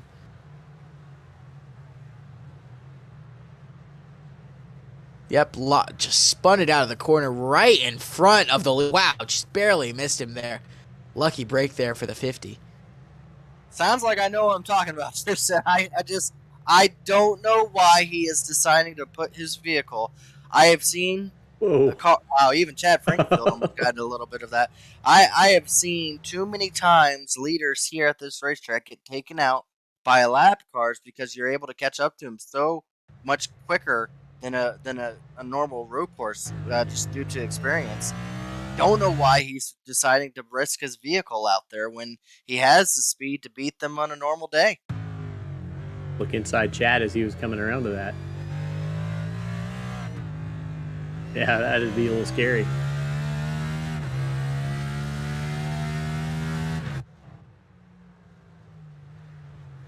R.C. Anderson, 22 laps to go for the 50. He still needs to make a pit stop. So does the second place runner of Chad Frankenfield and the third place runner of Matthew Weeks. Ryan Gavel right now is the only guy that can make it to the end on tires and on fuel. R.C. Anderson comes down for 21 laps to go in that number 50 machine.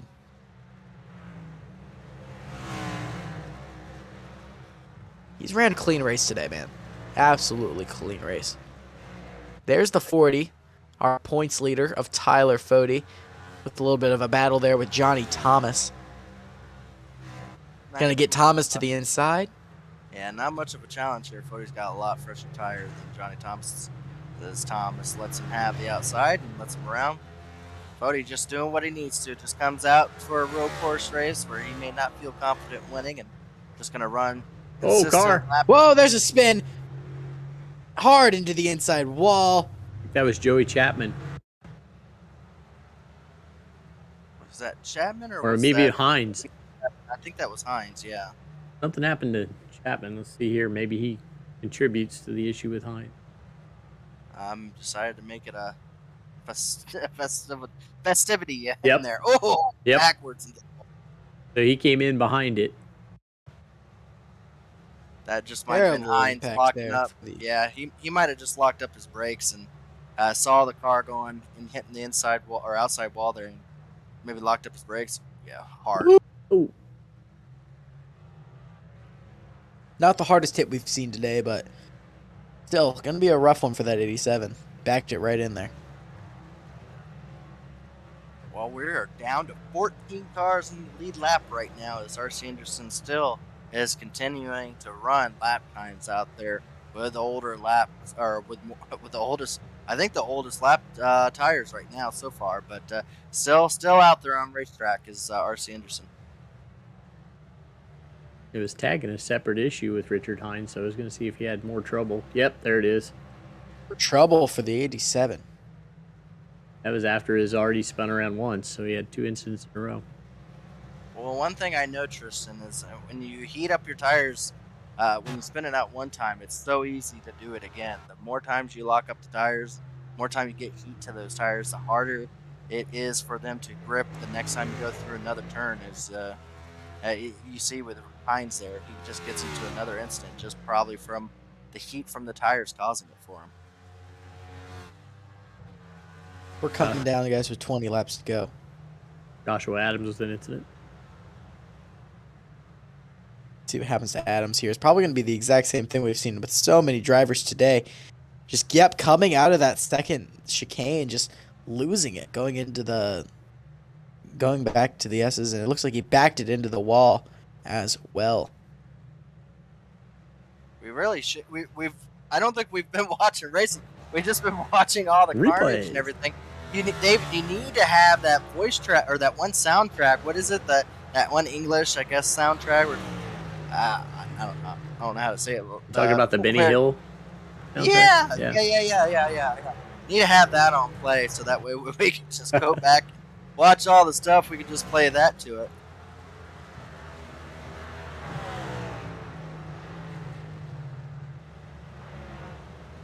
Here is R.C. Anderson and Chad Frankenfield. These guys have had an absolutely great run today.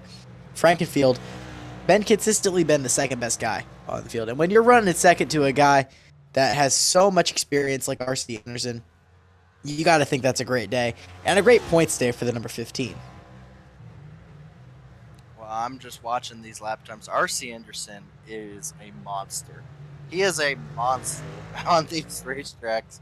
He has way older tires than everyone in the field, and still is running faster lap times. He is just truly, just absolutely killing them on that. He's already starting to put a distance between Gavel the last few laps. 3 seconds gained over Gavel, who is the first guy with fresh tires. So even with older tires, he is still out there running some incredible lap times.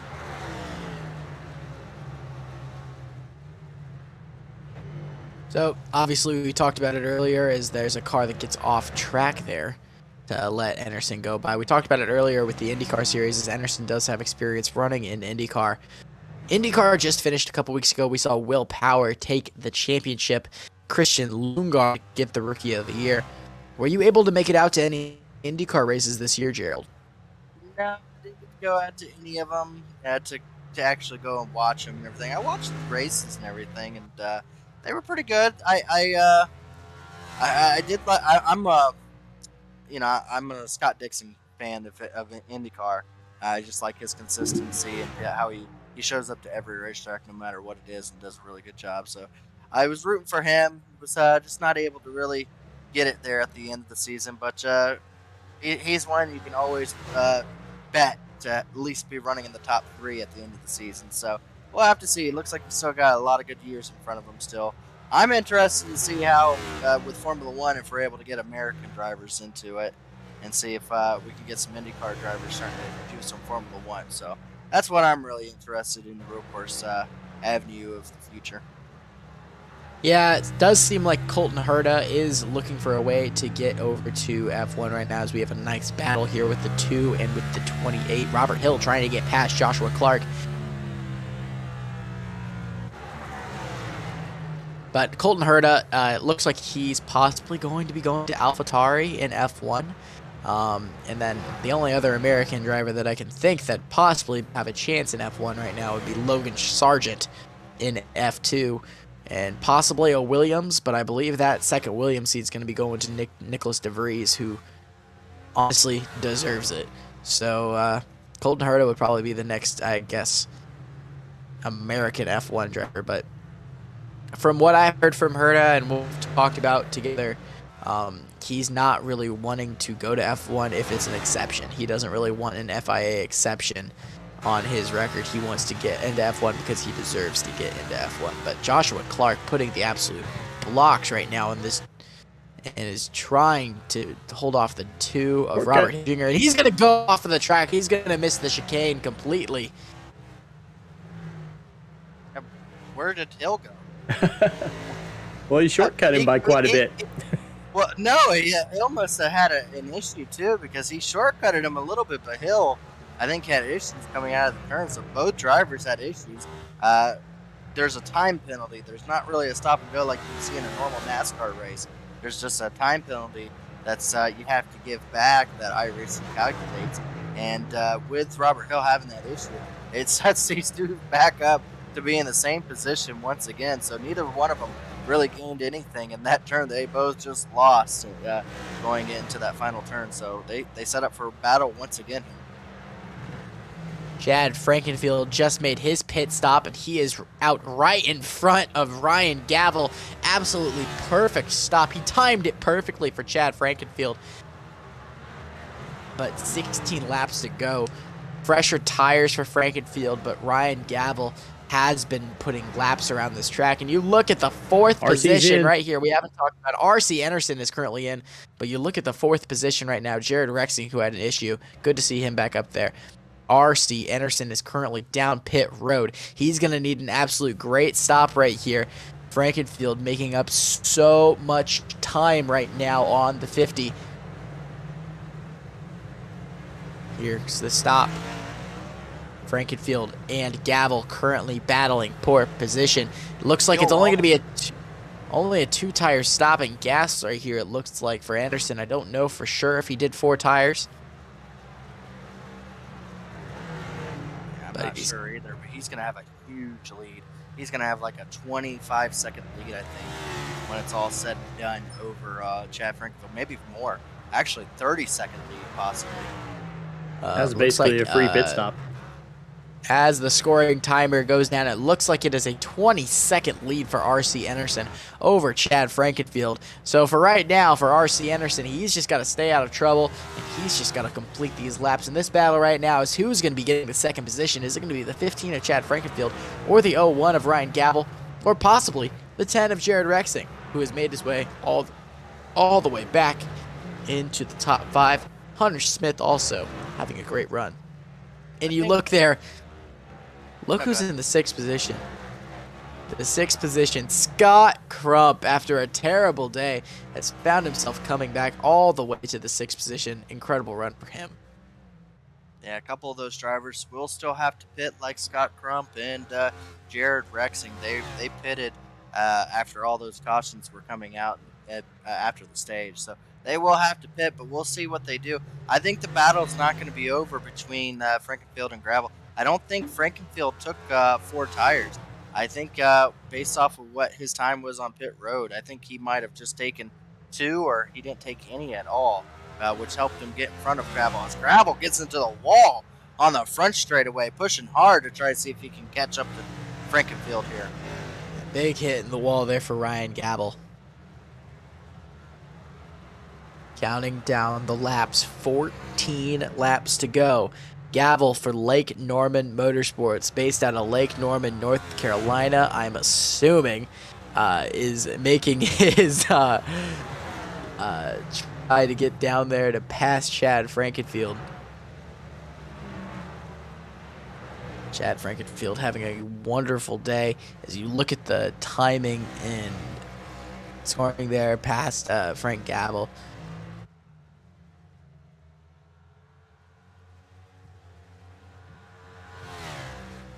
Nothing else really close on the track. After pit stops, there's 16 drivers on the lead lap still, but R.C. Anderson will be passing. Looks like there's about 4 cars he's going to have to be passing in the next couple laps. So, again, it is not out of the realm of possibility of R.C. Anderson having issues and setting up a battle for the win and the lead between the 15 and the 01 here late in the race. My opinion right now, the 50's just doing practice laps out there. He is doing practice laps. R.C. Anderson in practice did the most laps by far. Put, I believe, 35 laps in practice. He was prepared to go out there and get this win here today. Absolutely incredible drive there for the 50. Started on pole, was first in practice, first in qualifying, and is currently P1 on the board. R.C. Anderson having an incredible day here at the Charlotte Roval as he goes through the S's. Hasn't had any trouble really all day. We've seen so many drivers go through those S's today and have absolutely lost it through the chicane. Good to see that the 50 having a absolutely veteran day out there as we see another car go down to pit road there. To be the number 23 of that's the 32. I apologize. 32 of Dustin Durr going down to make his final stop of the day. We saw him with a little bit of trouble earlier, so good to see that he's still out there trying to get his points for today. R.C. Anderson. Coming down, 12 laps to go until he can get this win. This is a very impressive win for RC. Now, you think of the tracks that he's ran in the NASCAR Cup Series and in the NASCAR Xfinity Series. He has 2 starts, 1 in each series. In the Cup Series, as I mentioned earlier in the show, he's raced at Watkins Glen, had a 34th place position for Rick Ware Racing. But at Road America in 2020, he ran for SS Greenlight in the 07 at Road America, brought home P20. And that's honestly not terrible equipment, and to bring it home P20, I respect him. I respect him to get that 20th place position there. Oh, Tate just loses it. Tate loses it. Oh, and almost brought that number 4 with him. Great awareness there by Ryan Skold.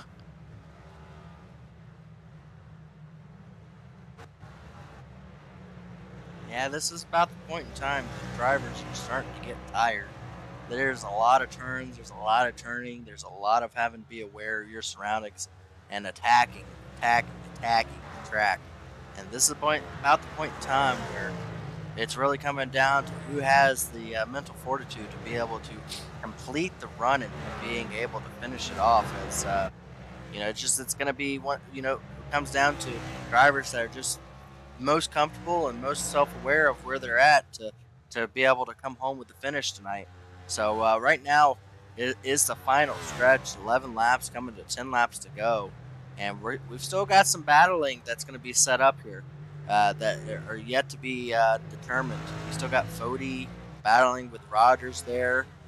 Weeks is not too far behind there in 7th, so still a lot of battling here. Even Tate Lytle has to start wondering, because he's got a couple drivers starting to creep up behind him, Martinez and Crump with new tires too. So a lot of good battling and the top 10 still to come. Yeah, a lot of a cluster here around the 33 right here of Martinez. There's Crump there. There's Lytle, Hunter Smith, and the 4. There's a lot of activity there around the 33 at Daniel Martinez. But you think about the race leader and some of the people that he has raced against as we see what's happening to Michael Hosak right here. But like when the leader of this race right here, R.C. Anderson, was in Indy Lights, he's raced against so many guys that have, nice save there by Hosak. He's raced against so many guys that have been part of IndyCar and that have made Indy 500 starts. You think about Ed Jones, Kyle Kaiser, Zach Veach, Felix Rosenquist, Dalton Kellett, just to name a few of some of the guys that he's raced up against. Obviously, when he finished 4th in the Indy Lights Championship, Spencer Pigot and Jack Harvey finished ahead of him. Another guy that's raced in F1 like Max Chilton. He has raced some of these guys that are still racing today and have so much success. And the fact that R.C. Anderson was able to put up a fight against these guys, some of these guys that have lost to him today or have finished on the podium right behind him, Chad Frankenfield and Ryan Gabel, should be patting themselves on the back for an incredible day that they were able to hang contention and finish well against a guy that is just put an absolute masterclass of a performance up against him. This has been a little bit of battle of drivers that have had to come from the back of the field mid-race here. You got Tate Lytle up to 8th, Scott Crump in 9th, Jared Rexon, who still has to pit one more time in 4th, but even with him, he's going to be able to come back out onto the racetrack still well within the top 10. So all 3 of those drivers, all being involved in that Turn 1 accident, all 3 of those drivers doing just a fantastic job playing strategy to be able to find their way back in the top 10, to be able to complete good runs for them. Not what they wanted to have to do, but to still, like I stated so many times here, just being able to battle your way back, especially with short tracks and looming in the not too distant future, being able to get these top 10s are going to help you chase playoff runs. Zach Rogers trying to get past Tyler Fody right now. Zach Rogers having an incredible run. This is really big for the rookie championship, especially after we've seen guys like Scott and Brinkley have trouble Zach Rogers, this is big for him in all of 21 Savage Autosport. Trying to get past the points leader, Tyler Fogarty, who will still have the points lead by a very heavy margin as we enter next week at North Wilkesboro. That's right, guys, North Wilkesboro next week. Now, as we're coming down to the final races of the season, we got North Wilkesboro, then we're heading to Gateway, WTT, then the Oval, Indianapolis, then Phoenix, then Homestead is the finale of the regular season. Before we get into the playoffs, first race of the playoffs is Chicagoland. Then they're going to the Indianapolis Road Course, which will be another chaotic one out there. And then you talk chaotic, we got 2 chaotic races in a row with Talladega. Then in the second round of the playoffs, we got New Hampshire, Kansas, and Richmond. And then the season finale right before Christmas to crown a champion will be at the Nashville Super Speedway. Going to be absolutely exciting. Make sure you guys join us here on the Elite Racing Network in the joinaps.com Cup Series. Let's see what happens to Joshua Adams here.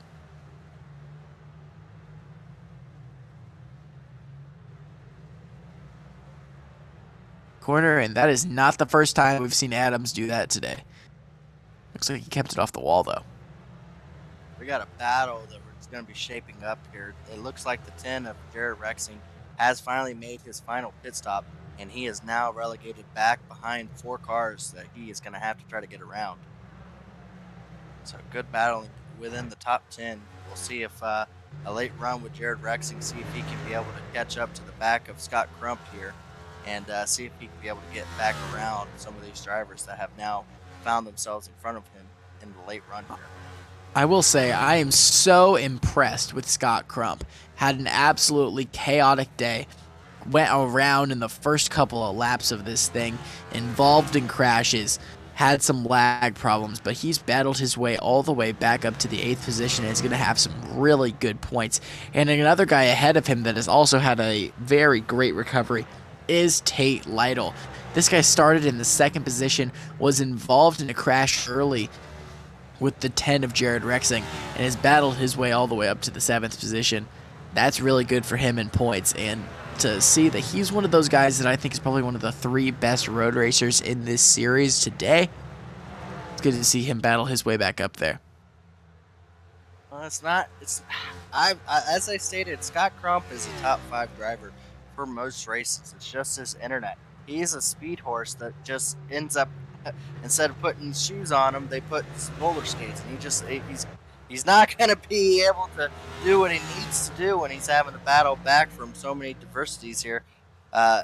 He really needs to get that internet thing fixed. And Scott Crump would be a battle for any championship here, but as you stated, good run for him all the way up to 8th, and see if he can find his way up further. But overall, it looks like it's spaced out quite a bit here in the top 10, which has been good. A lot of these drivers need to take a breath after so many chaotic battles that they had earlier in the run. R.C. Anderson. I cannot stress the unbelievable and dominant performance that we have watched from him today as he enters the final chicane right before we have 5 laps to go here today. What a performance so far for R.C. Anderson, putting on practice laps right now. Just needs to keep it clean. He can make it to the end. He might catch a little bit more of lap traffic here in that 50 Camry, but otherwise, I think R.C. Anderson has just dominated his way to a beautiful win here today at the Charlotte Roval. I've got to head out, Tristan. It's been a lot of fun. This has been a good race, and overall, David says this is your first time doing it. Is that the truth? Is it your first time doing a broadcast? Well, I have never done a broadcast before for the Elite Racing Network, but I've done some broadcasting before, and this is definitely not my first rodeo. I'm around these drivers, and I'm around drivers all the time. So if you're ever at IMS, man, just let me know, and I'll see if I can hang out. Yeah, absolutely. Well, you're gonna enjoy working with David anytime that you're able to do any kind of telecast or any kind of thing that you do with David here. David's a great producer here, doing a great job with showing us these shots here and being able to switch back and forth. I don't know how David does it so quickly, because I'm kind of sporadic. So whenever I talk and I start to go from one battle to the next, David has been Gerald's sucking up death. Thank you. No, no, David's just he's a really good producer here. But yeah, absolutely, you've been doing a fantastic job. I'm going to leave it to you for the end of this run. Anyone tuning in, make sure you tune in anytime that the Elite Racing Network is on. And like I said, me and David are always on for Sunday nights with the Truck Series. Some of the best racing involved with a lot of really good drivers. So the next race is going to be a fun one in the Truck Series. So if you want to tune in next Sunday, go ahead and join us. And we've been having some fantastic battles over there as well.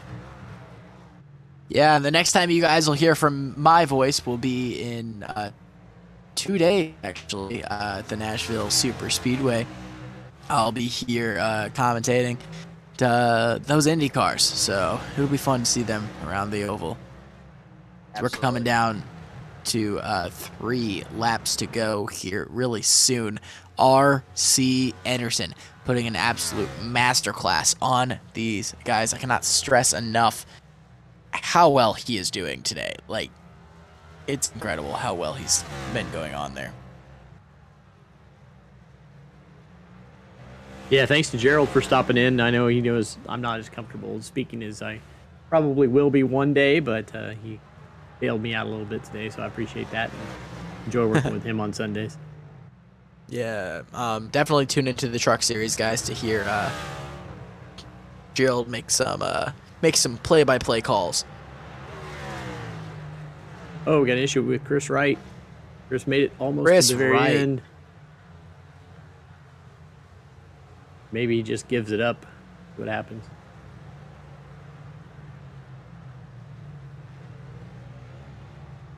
Just absolutely misses the first chicane there. Comes to a complete stop. Does he come to a stop? I don't know for sure. It was close. But just misses the chicane there.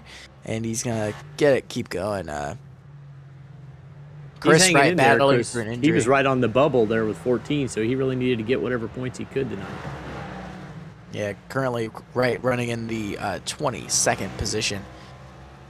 But as we're coming down to 2 to go, Enerson, Frankenfield, Gavel, Fody, Weeks, Rogers, Lytle, Crump, Rexing, and Martinez make up your top 10. There's the 50. He's crossed them for 2 laps to go.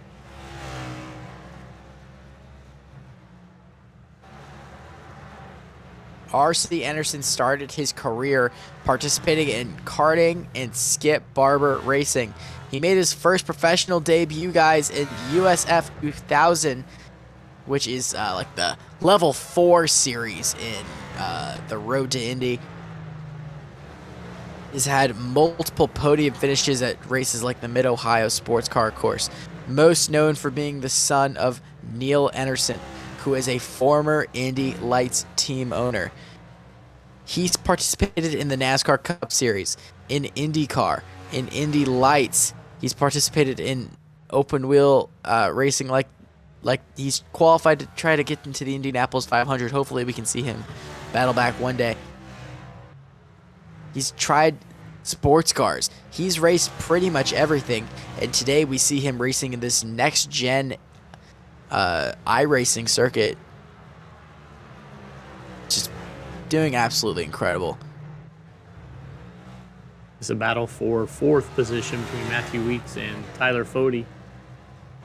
Tyler Fody, our points leader. Weeks could really use this position, as he's one of those guys that is trying to battle for some better seating in the chase in a couple weeks, as we are on the final lap. R.C. Anderson bringing it down for his final circuit around the corner. And we know RC is just going to try to stay clean, so we're going to try to watch this battle, the close battle here for position. Fody, Weeks, who is going to get this position here?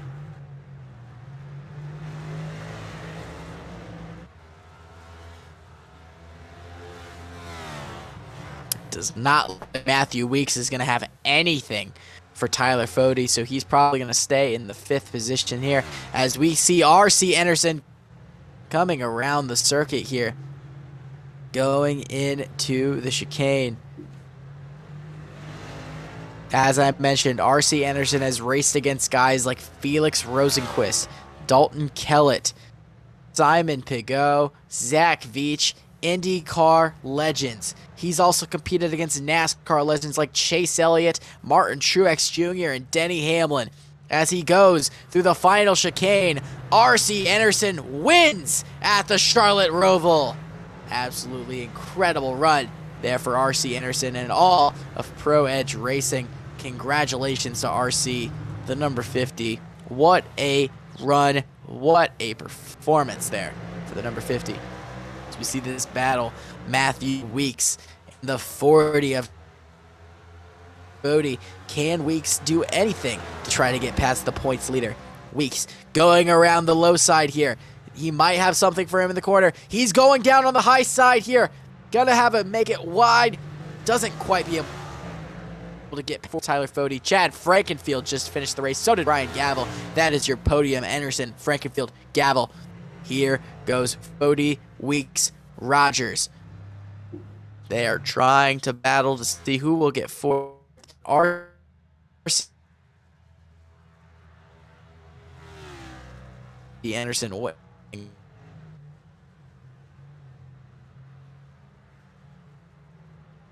Rogers, Crump comes back for a 6th place position.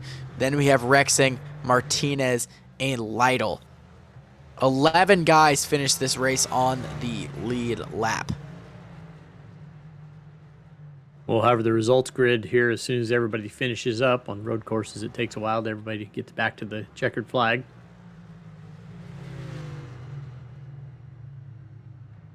We'll see if Anderson will burn it down here.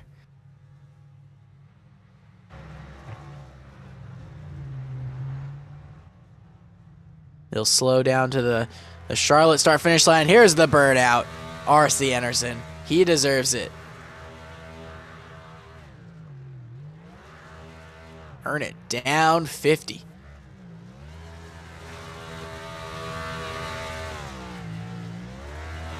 First win of the season for Anderson. This is going to move him up way high in the points. He entered this race P11. He's probably going to come out of this thing, I'd guess, probably around the 8th, maybe 7th position in points.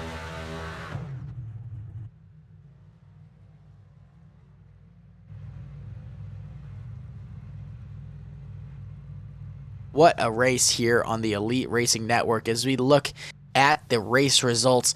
R.C. Anderson for Pro Edge Racing, the race winner. Chad Frankenfield brings it home 2nd with Ryan Gavel 3rd. The points leader, Tyler Fode, brings it home 5th with Matthew Weeks rounding out the top 5.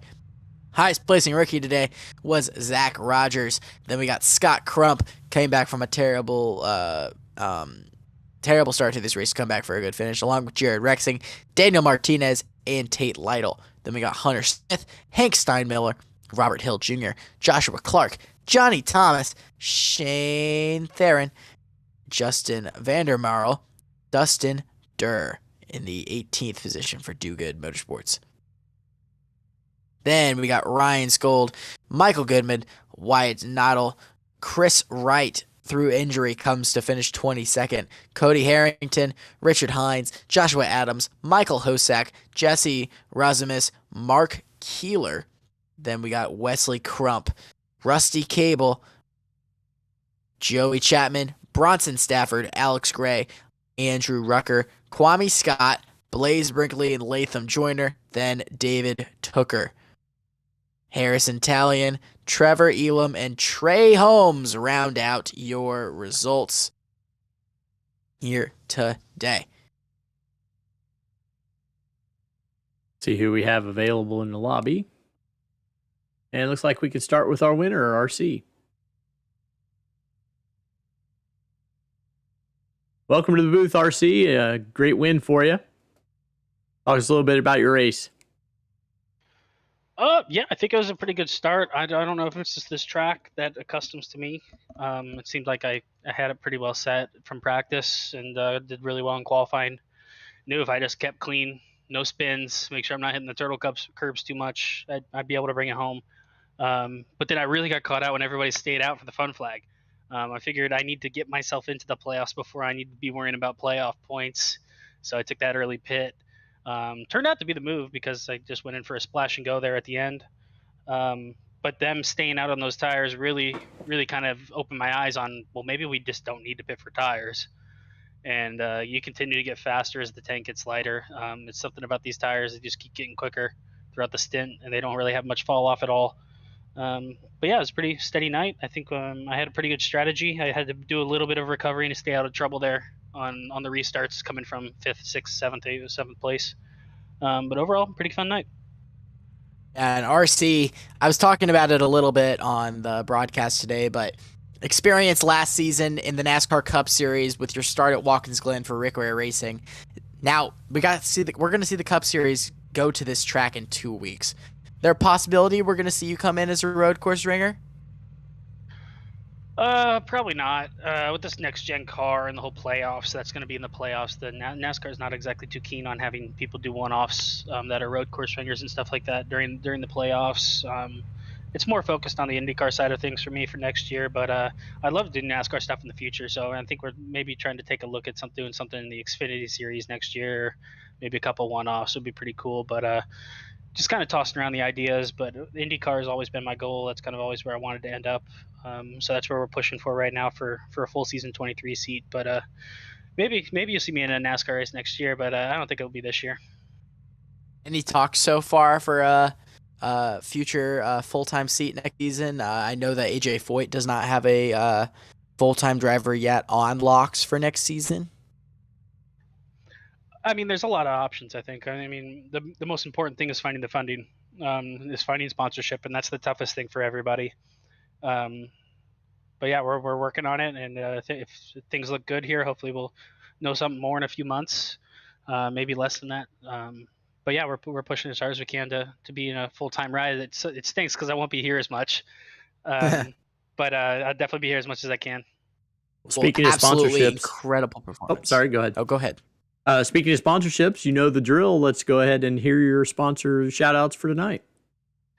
Yeah, of course, you guys up here in the booth, you guys do a fantastic job. I know. Like I said, I think it was the last race where I was in the interview. You guys aren't professional announcers or anything, and you guys do a fantastic job. I go back and watch the replays all the time, and I got people at Rayco Machine and Engineering Group that are all over all my cars, and they watch all these races too. So I'm trying to help bring viewership, and they enjoy watching them too. I mean, it's crazy when you look on YouTube how realistic these things look. And of course, Chad, who runs the league, and Pro Edge Racing. Those guys are a lot of fun. They're all really fast. I just wish Tooker could have stayed for the whole race. That would have been pretty fun. See if he could give me a run for my money up front on this one. But we'll just have to move on to next week and see what we can do. Thanks, guys. Of course. All right. Great run today, man. Thanks.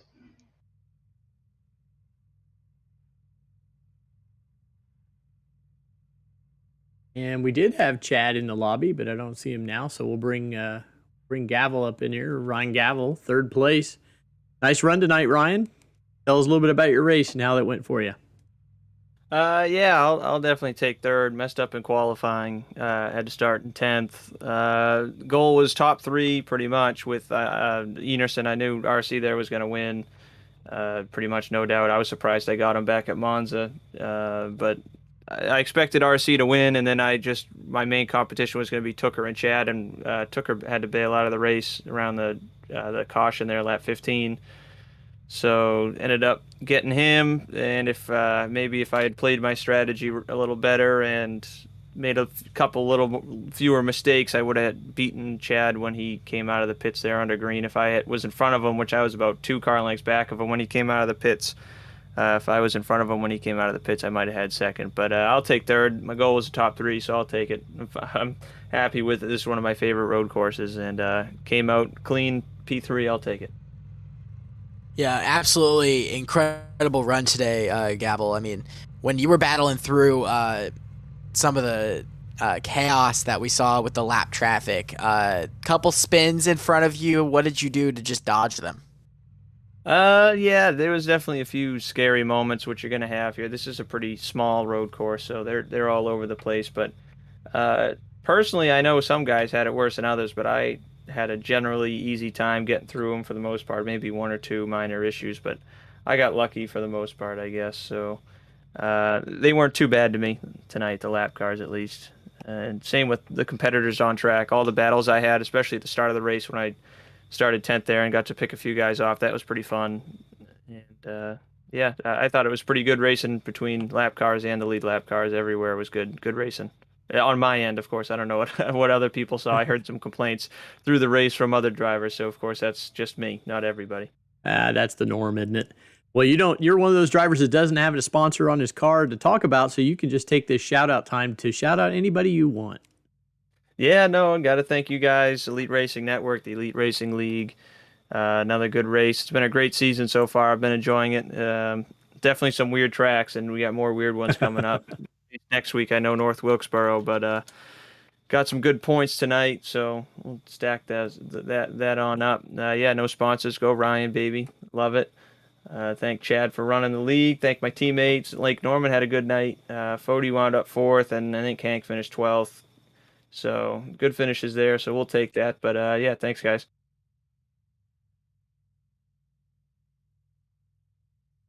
All right, Tristan. Oops, I think I took Tristan out and left Ryan. Sorry, Ryan. It's all good. All right, Tristan, you want to take us home for the night?